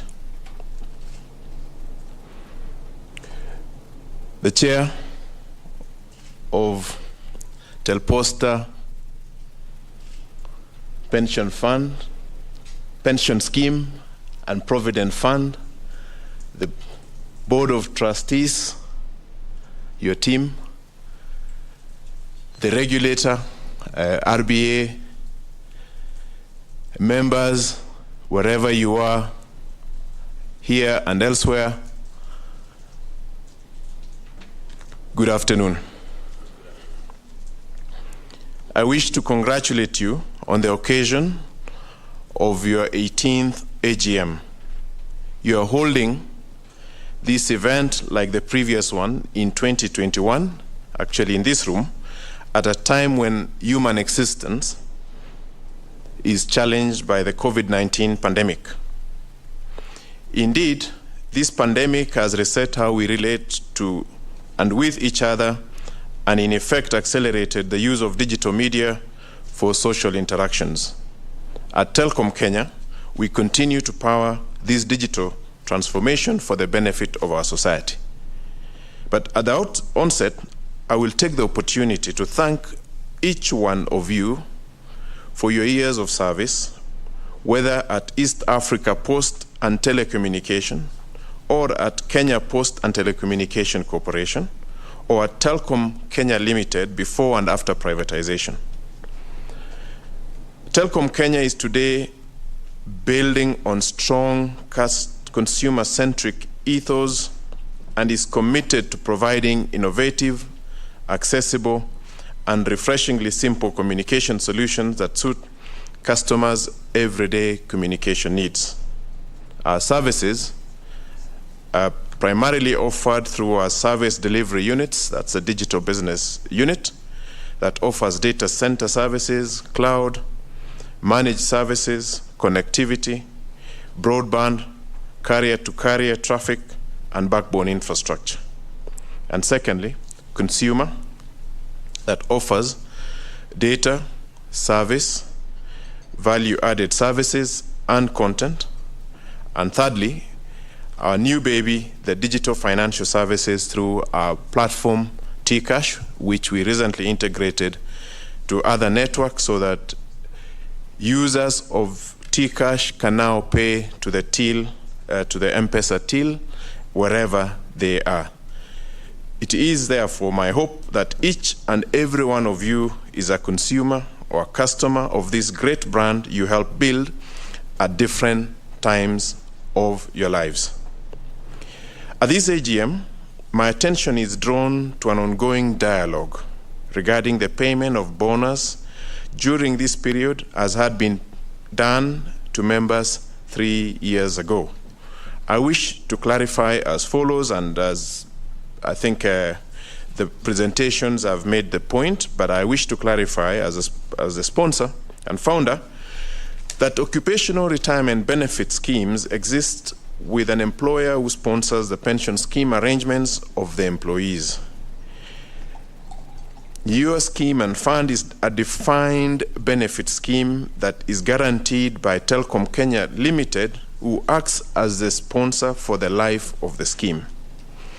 And as a sponsor, we are aware that certain movable and immovable assets were vested to the scheme under vesting order legal notice number 154 in 1999. The bulk of these assets were in the form of real estate properties.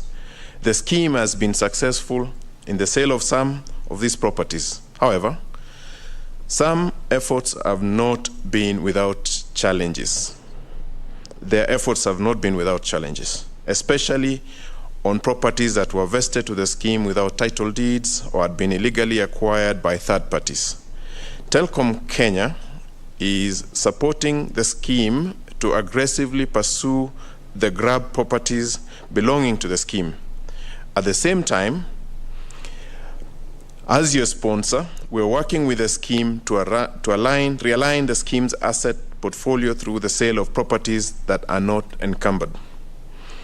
Given this unique history of the scheme, Retirement Benefits Authority has been understanding and supportive of the scheme as it tries to conform to the regulatory guidelines touching on assets. On this note, as a sponsor and on behalf of Telkom Kenya Limited, I would like to appreciate the patience and support of the regulator. So, Madam Caroline Wabwire, please thank them when you go back. We appreciate the journey we've traveled together since 1999. The 2020 actuarial valuation that was just presented to you revealed a drop in the scheme's funding level to 118.8% from 124.8% in 2017. This drop in funding level would affect the timely remittance of your monthly pension if not watched. In the unlikely event that the proposed measures to sell real estate properties for operating cash and recover the illegally alienated assets do not yield the intended outcome, the sponsor, being the founder, together with other relevant arms of government of Kenya, may be called upon to inject funds to cover for the funding shortfall. This is necessary to ensure that the right of members is fully protected and secured. It's in that same spirit that the Board of Trustees also could not get a review of their allowances. So in this regard, I rejected the payment of a bonus to conserve a healthy funding level until such a time when substantial real estate properties are sold in the period under consideration. Furthermore, I wish to assure all the members of this scheme of my support for a bonus payment when funding level circumstances do improve. Secondly, I wish to assure you of my support for an increment of the minimum pension in payment when prudent asset realignment is achieved and meets regulatory guidelines. So members, Bwana Lusa in the room here has made that case for you. Bwana Chipkwony, who's retiring, has made that case for you. And I fully support it, subject to all the realignments going on. So in conclusion, I wish to encourage members to engage on issues affecting them during AGMs and through the Secretariat offices, so that the performance of the Board of Trustees, the Secretariat, and the sponsor is brought to the fore. In turn, together, we have to continue to improve the channels of communication to provide for the efficient resolution of issues that arise as the scheme endeavors to serve you better. So today, I wish you all and your families a good and fulfilling day. Thank you. Mugo Kibati, CEO, Telkom Kenya Limited. Thank you so much, Julius. Thank you so much. Tafadhali wasilisha salamu zetu. Tumeshukuru sana on behalf of all the pensioners who are here with us today and some who are watching via Zoom and also television. You've all had the elections that are coming up for the member-nominated trustees, which will be in June 13th, if I'm not wrong. And I'd like to call now the Chairman Election Board, George Mlagui, to give us just more details before we come to the conclusion of today's event.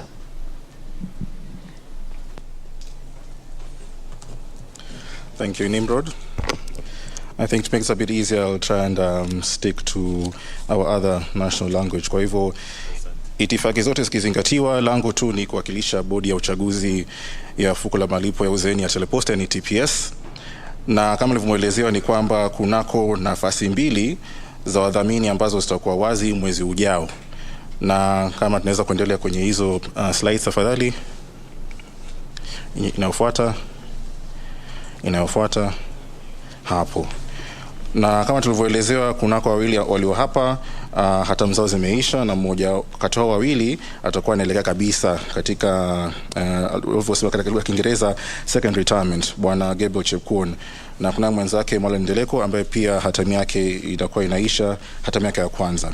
Kwa hivyo pale tulivyofika sasa hivi tukaelekea kwenye baki hapo sasa hivi ni kwamba nafasi mbili zipo, na hizi nafasi ni za wanachama wa Telposta ambao watachagua wenzao.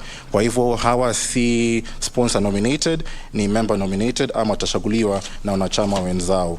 Na katika tukibaki kwenye hiyo slide ya mbele kidogo fadhali hapo. Na wakati ambako tulitoa hizi habari kwamba kuna nafasi mbili za kugombelewa, kuna wanachama 13 walijitokeza na wakajaza zile fomu za kujiwasilisha rasmi, na wakasema kwamba kweli wao wana nia nzuri ya kuwakilisha wenzao kujaza hizi pengo mbili. Na katika hiyo orodha ya watu 13 baada ya kupima mizani ninavyosema ni 9 waliobaki waliosazwa, na unavyoona majina yao ndio hayo. Kuna Doreen Nyamwange, kuna Douglas Mwajihadi Kitabi, kuna Jackson Washira Muriuki, kuna John Philip Lusa, Manuel Mwatibo Ndeleko, Molding Mackenzie Mugere, Peter Elisha Orlando Nyakongo, Philip Odero Makabongo na Steven David Kamau. Hao ndio kirasmi walio kwenye orodha ya watakaogombea hizo nafasi mbili za udhamini. Tukiendelea inayofuata. Sasa swali ni, je, tarehe 13 mwezi ujao mwaka huu ni nini haswa kitachotendeka? La kwanza na cha msingi kabisa ni kujua kwamba wakati wa kupiga kura ni kuanzia saa 2 za asubuhi hadi saa 11 za jioni, 8 am up to 5 pm. Na kile chombo ama tukisema jukwaa atakalotumika ni mfumo wa simu, mobile phone voting system. Kwa hivyo kama nilivyoelezea pale mbeleni, kwa ajili ya uviko 19 kupenda COVID-19 ilibidi tutafute mbinu mbadala ya kupiga uchaguzi, wa kufanya uchaguzi. Na mwaka jana uchaguzi ulifanya vizuri na tukapata tuseme watu wengi ambao walipata kujitokeza kupiga kura zaidi ya 1000 na mwaka huu tunanuia labda kupata hata zaidi ya 2000. Na kwa ajili hiyo itakuwa kwa kutumia mfumo huu wa simu ya rununu. Kwa hivyo hilo jukwaa ni muhimu sana, lakini sana tukiendelea, asante, ni kwamba kutumia mbinu mbadala lazima kutoka na changamoto kiasi saa zingine, na ni muhimu kuelezea wanachama wa Telposta ule utaratibu wa uchaguzi. Na utaratibu ni kama unavyoona hapa, ni kwamba tayari maelekezo ya uchaguzi yashatumiwa wanachama wote. na mweza kuelezea kwamba maelekezo yatakuwa vipi, wamepewa zile hoja za kutumia ili wajue kwamba ni saa ngapi wanafaa waweze kujishughulisha na mambo ya uchaguzi, na pia ni vipi haswa wanafaa wafanye uchaguzi. Cha msingi kumbuka kwamba wanachagua watu wawili. Katika ile orodha ya watu 9 wanachagua watu wawili, na zile hoja kwenye huo mfumo wa simu ya rununu itaeleza vizuri. Lakini pia ni muhimu kukumbuka kwamba maelezo haya yametumwa katika ile anwani ulioweka na TPS. Kwa hivyo ile anwani ya mwisho uliokuwa nayo kwenye rekodi za TPS ndio imetumika kukurushia au kupeperusha hizi barua pepe ama hizi arafa kwako. Lakini pia tusitie shaka, tarehe 13 kunradhi, mwezi ujao, wale ambao labda kwa hajapata kujua maelekezo ni vipi, watapata ujumbe mwingine ambao utaelekeza vizuri kuhusu taratibu wa uchaguzi. Kwa hivyo muhimu kukumbuka ni kwamba kama mwanachama unafaa uchague wadhamini wawili, hilo la kwanza. Kwa hivyo hizo hoja kwenye hizo SMS takuelezea vizuri. La pili ni kwamba kama mwanachama wa fuko hili la malipo uzeeni, unaweza wafaa utumie ile namba ya simu ambayo ipo kwenye rekodi za TPS. Kwa hivyo hakikisha kwamba ile namba ya simu unayotumia sasa, ama ile una uzoefu wa kutumia, ndio ile ambayo ipo na TPS. Ama kama si hivyo, utashangaa tarehe 13 utakuwa kwenye hali ya kungojea upate ujumbe, alafu utajipata hamnazo, na utajipata siku imeisha na hujapiga kura. Kwa hivyo hakikisha kwamba umefanya uhakiki wa ile nambari iliyopo na TPS. Na tukisongea Afrika ya mwisho ni kwamba changamoto zipo kawaida. Zipo sana. Unajua kama hujazoea mambo ya kufanya uchaguzi kwenye simu, ni lazima labda kuwe na tashwishi kidogo. Lakini kunako namba hapo ni 0800211248 ambayo ni toll free au kipenda ni bure. Kwa hivyo ukipiga hiyo nambari utaweza kusaidiwa na hakuna malipo kwa hiyo nambari. Kwa hivyo mpige simu muweze kujua ni kama kuna shida gani, watakusaidia na uweze kupiga kura vizuri.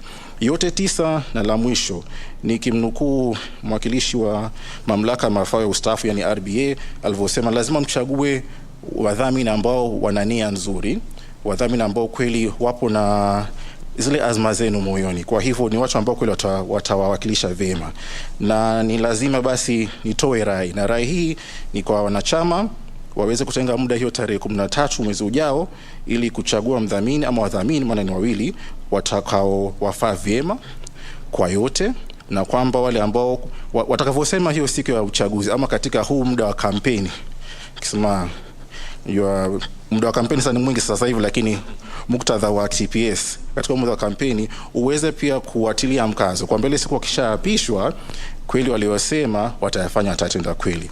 Kwa hivyo kutoka kwa bodi ya uchaguzi tunaomba kwamba wanachama zaidi ya 8,000 waliopo tutapata rekodi nyingine mwaka huu ya wale ambao watajitokeza kupiga kura. Kwa hivyo asanteni na tuwe na uchaguzi mwema tarehe 13 mwezi ujao. Many thanks. Asante sana Bwana Mlagui, thank you so much the chairman election board. Katika muda uliosalia waelekezi wangu wananiambia kwamba tumesalia na kama dakika 9 hivi na tumesalia na mambo matatu, and I'll be very fast. One is questions from the members, and then the other one will be a vote of thanks and closing prayer. And with your guidance Bwana Peter, please allow me to let you get to choose who gets to answer some of the questions, but I'll just pose 3. One has to do with liquidity position of TPS from Enos Munene Kagiri Gitunguri. He says it is now close to 25 years since the scheme was formed, and the liquidity levels have constantly remained at 27%, while the rest of the funds have stagnated in immovable properties, contrary to RBA rules. So the question is, what has been holding back the scheme this long? The other question is from Inayat Hussein Ibrahim. He says, with time pensioners are aging, there will come a time with natural attrition when all pensioners will be dead. Question, what happens to the fund assets? Why not restructure the fund so that the living beneficiaries reap the maximum possible benefits? I think similar to the comments that Mr. Alus alluded to earlier on. And then from George Maura Ngundi, who's from Limuru. He wants to know about the annual increment from 4% to 10% and payment of bonus. Please submit our recommendations based on actual audit report to the board of the scheme and sponsor to allow for payment. Last year, the chairman RBA remarked that the scheme was financially stable and could pay bonus and increase. And finally, from Koech, Joseph Kipkoech Ruto, he didn't say where from, but he says, are people, members less than 50 years eligible for bonuses? I don't know if he's asking, I could be wrong, but on behalf of beneficiaries. Thank you.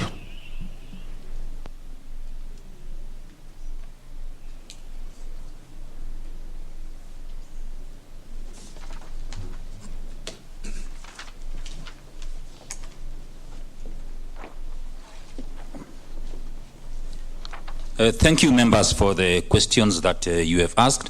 We continue requesting that you send the questions.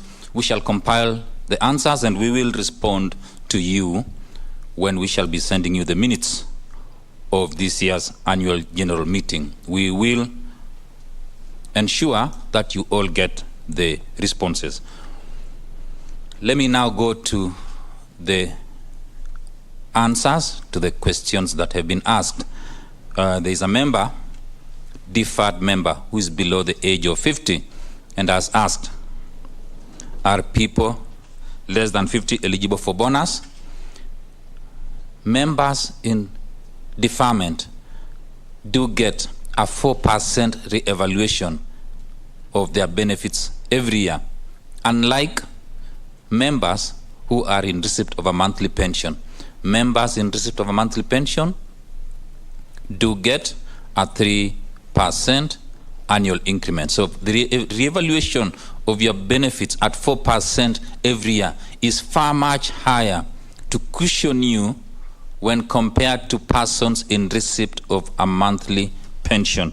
I do hope I have answered that question.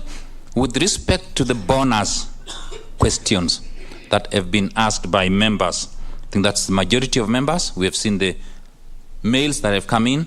All of them are asking about bonus. Indeed, the financial reports, the chair's report, the letter from the sponsor that has been read indicates that the sponsor would be willing to consent to a bonus payment, not only bonus payment, but a review of the pension in payment, subject to one condition: realignment of the property portfolio. And the chair, during the opening remarks, also the fund manager who are advising the trustees with respect to the property portfolio did indicate the journey that the trustees have adopted to ensure that the properties are disposed of at maximum value to enable us generate liquidity that is favorable to ensure that you are able to receive a reviewed pension in payment. There is a question that has been asked with respect to what happens when the last pensioner dies. The scheme is structured in such a manner that the benefits in payment shall continue decreasing as members continue earning the pension, given the nature of the scheme. This is a closed fund. And given that it's a closed fund, it is expected that the benefits in payment and the assets that the scheme is holding shall also deplete as members get their pensions. I hope that is adequately responded to. And now the last question with respect to the liquidity position of the scheme that has been asked by Enos Kagiri. Enos Kagiri did ask, what are the trustees doing with respect to ensuring that the liquidity position improves?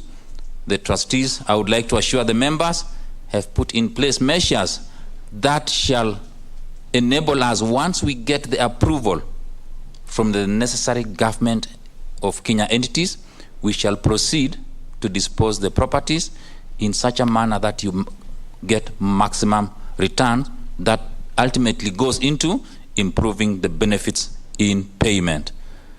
So it's not just a matter of disposal, but disposal in such a manner that ensures you get the best returns from those disposals. I do hope I've answered the 5 questions. I encourage members, continue writing to us. We will be available to respond to all the questions through the toll-free line, our emails, and addresses. Thank you, trustees. Asante sana, Bwana Peter. Asante sana. I'd like to call the trustee Ignatius Wamalwa to come and say a vote of thanks. I'm being reminded that we have less than 2 minutes to do that before we bid farewell to our viewers watching us on television. Thank you. Thank you very much, Nimrod.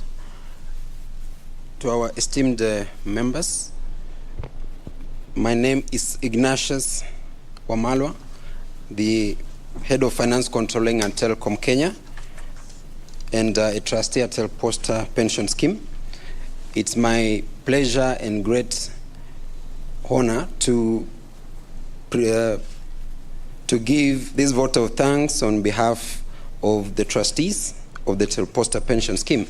And in the interest of time, I'll just run through this, and then we'll give an applause at the end of my vote of thanks. So first of all, I would like to thank the Almighty God for having enabled us to gather here today and taken care of our members to participate in this AGM today, which most of you are actually following virtually. I would like also to thank our sponsor, Telecom Kenya, for the support and commitment that we have received as trustees to manage the funds of the scheme. I would also like to thank the government of Kenya for expressing interest in the acquisition of some of the properties, as has been highlighted in this AGM. It remains a priority for us as trustees, so that we enable payment of pension benefits to our pensioners, as has been strongly voiced in this AGM.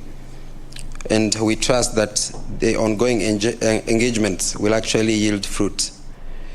We also thank our regulator, represented here by Caroline Wabwire, that is the RBA, Retirement Benefits Authority. We appreciate the continued support that we get from the regulator, especially in keeping the pension schemes up to speed on the changes in regulations. And all these changes actually come for the benefit of the members and the players in the industry. I would like to thank our service providers, especially our actuaries, for the guidance that you provide the scheme through the analysis of the trends and performance of our fund managers, and giving us an assurance that we'll continue to honor the payments to all our members until the last member is actually paid. We also thank our fund managers, Old Mutual Investment Managers, Gen Africa Asset Managers, Corp Trust Investment Services, for working hand in hand with the trustees to ensure that the funds that are at our disposal and members have entrusted us with, they actually grow year on year, and that we are able to give a better return to our members. Special appreciation as well to our property managers, the valuers, the real estate agents, and all the people whom we work with to safeguard especially the large portfolio of property in our scheme and ensure that they are safe and that we are able to recover even those that have been illegally acquired, as you've heard from different speakers. To our custodians, KCB Bank, for assuring our members that their funds are safe, and to our auditors, PKF, again for going through our numbers and giving that assurance that they actually do reflect a true and fair position of member assets.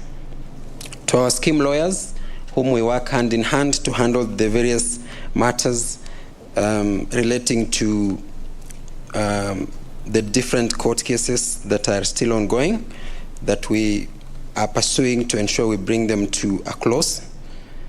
We also thank Revenue Stream through Patricia Kiwanuka for giving us that very insightful ideas on how to ensure we live a healthy lifestyle and we balance life, whether we are in retirement or prior to retirement. And to the election board for that assurance to our members that everything is going on well to ensure that the elections are carried out in a transparent manner.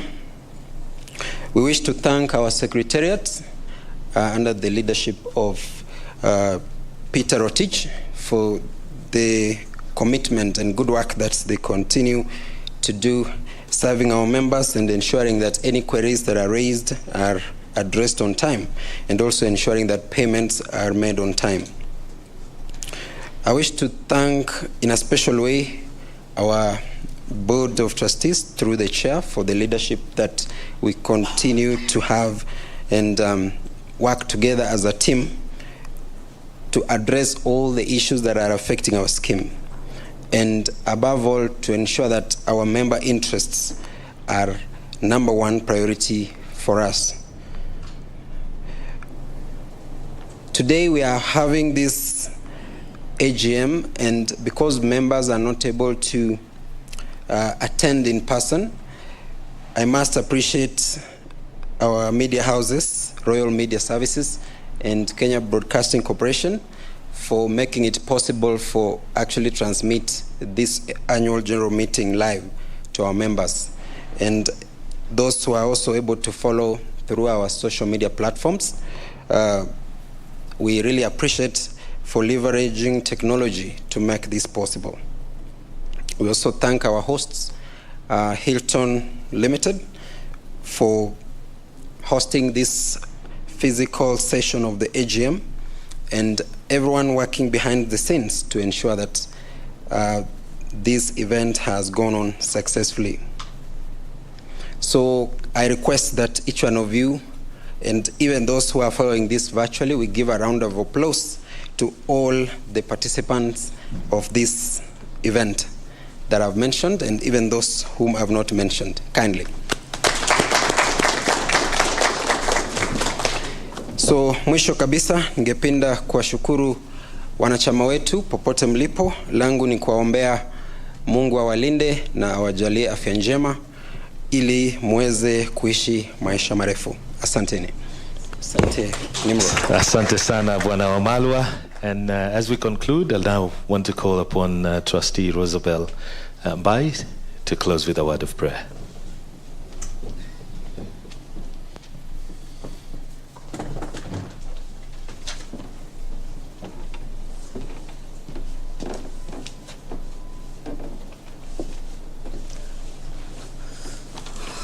Thank you, Nimrod. I would request that we all stand. We've been sitting for so long, so that we can honor our God who has been with us throughout this session. Let us bow our heads in prayer. Heavenly Father, we come before you once again, Lord, as we conclude this annual general meeting. Father, as we started, we did come before you, Lord, to ask that you guide us through. Heavenly Father, we want to say thank you because you've taken us through the deliberations. You have been in our midst, Lord. You have guided us. We've had various presenters present good ideas to us and even give us the status of our pension scheme. Father, we want to thank you. Father, we thank you for the marvelous things that you have done today because, Lord, you have been with the pensioners and you've enabled members to attend this meeting, wherever they are, some here physically and some watching us from various media houses. Heavenly Father, we want to thank you.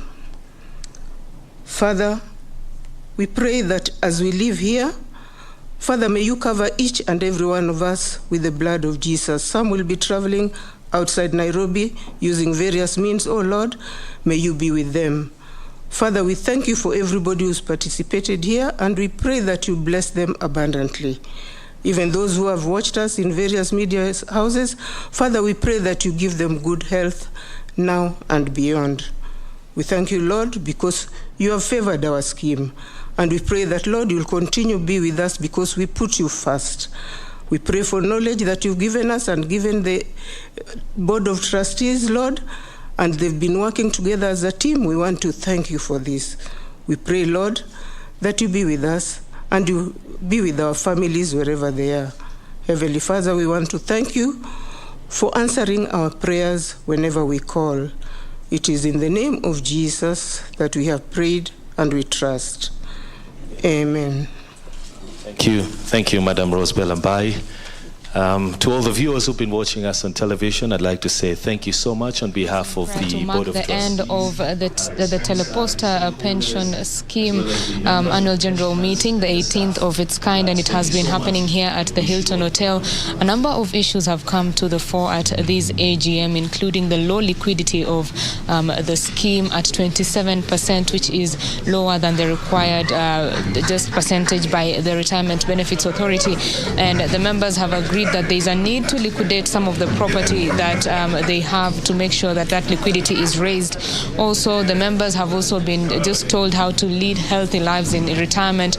And the RBA has said that it is important for the young people to save early for retirement to ensure that when they go into retirement, they are not suffering or they are not able to sustain the standard of living they had when they were still employed. All that has been happening at the AGM, the annual general meeting, the 18th of its kind of the Telposta scheme fund here at the Hilton Hotel. And on June 13th, the elections are to be held for 2 positions of the trustee positions that are opening up as some of the board members are retiring. So those elections are set to be on 13th of June. Quite a number of things have come out, especially, as I've said, the liquidity issue, the healthy living agenda, and just being told that you need to save early for retirement. Well, this has been a live broadcast from the Hilton Hotel on the Telposta pension scheme AGM, and we now hand you back for normal broadcasting in the broadcasting house. My name is Betty Kiptum, and on behalf of everyone who has been responsible for this particular broadcast, we thank you for watching. Do enjoy the rest of your viewing. Back to you in broadcasting house. Bye-bye.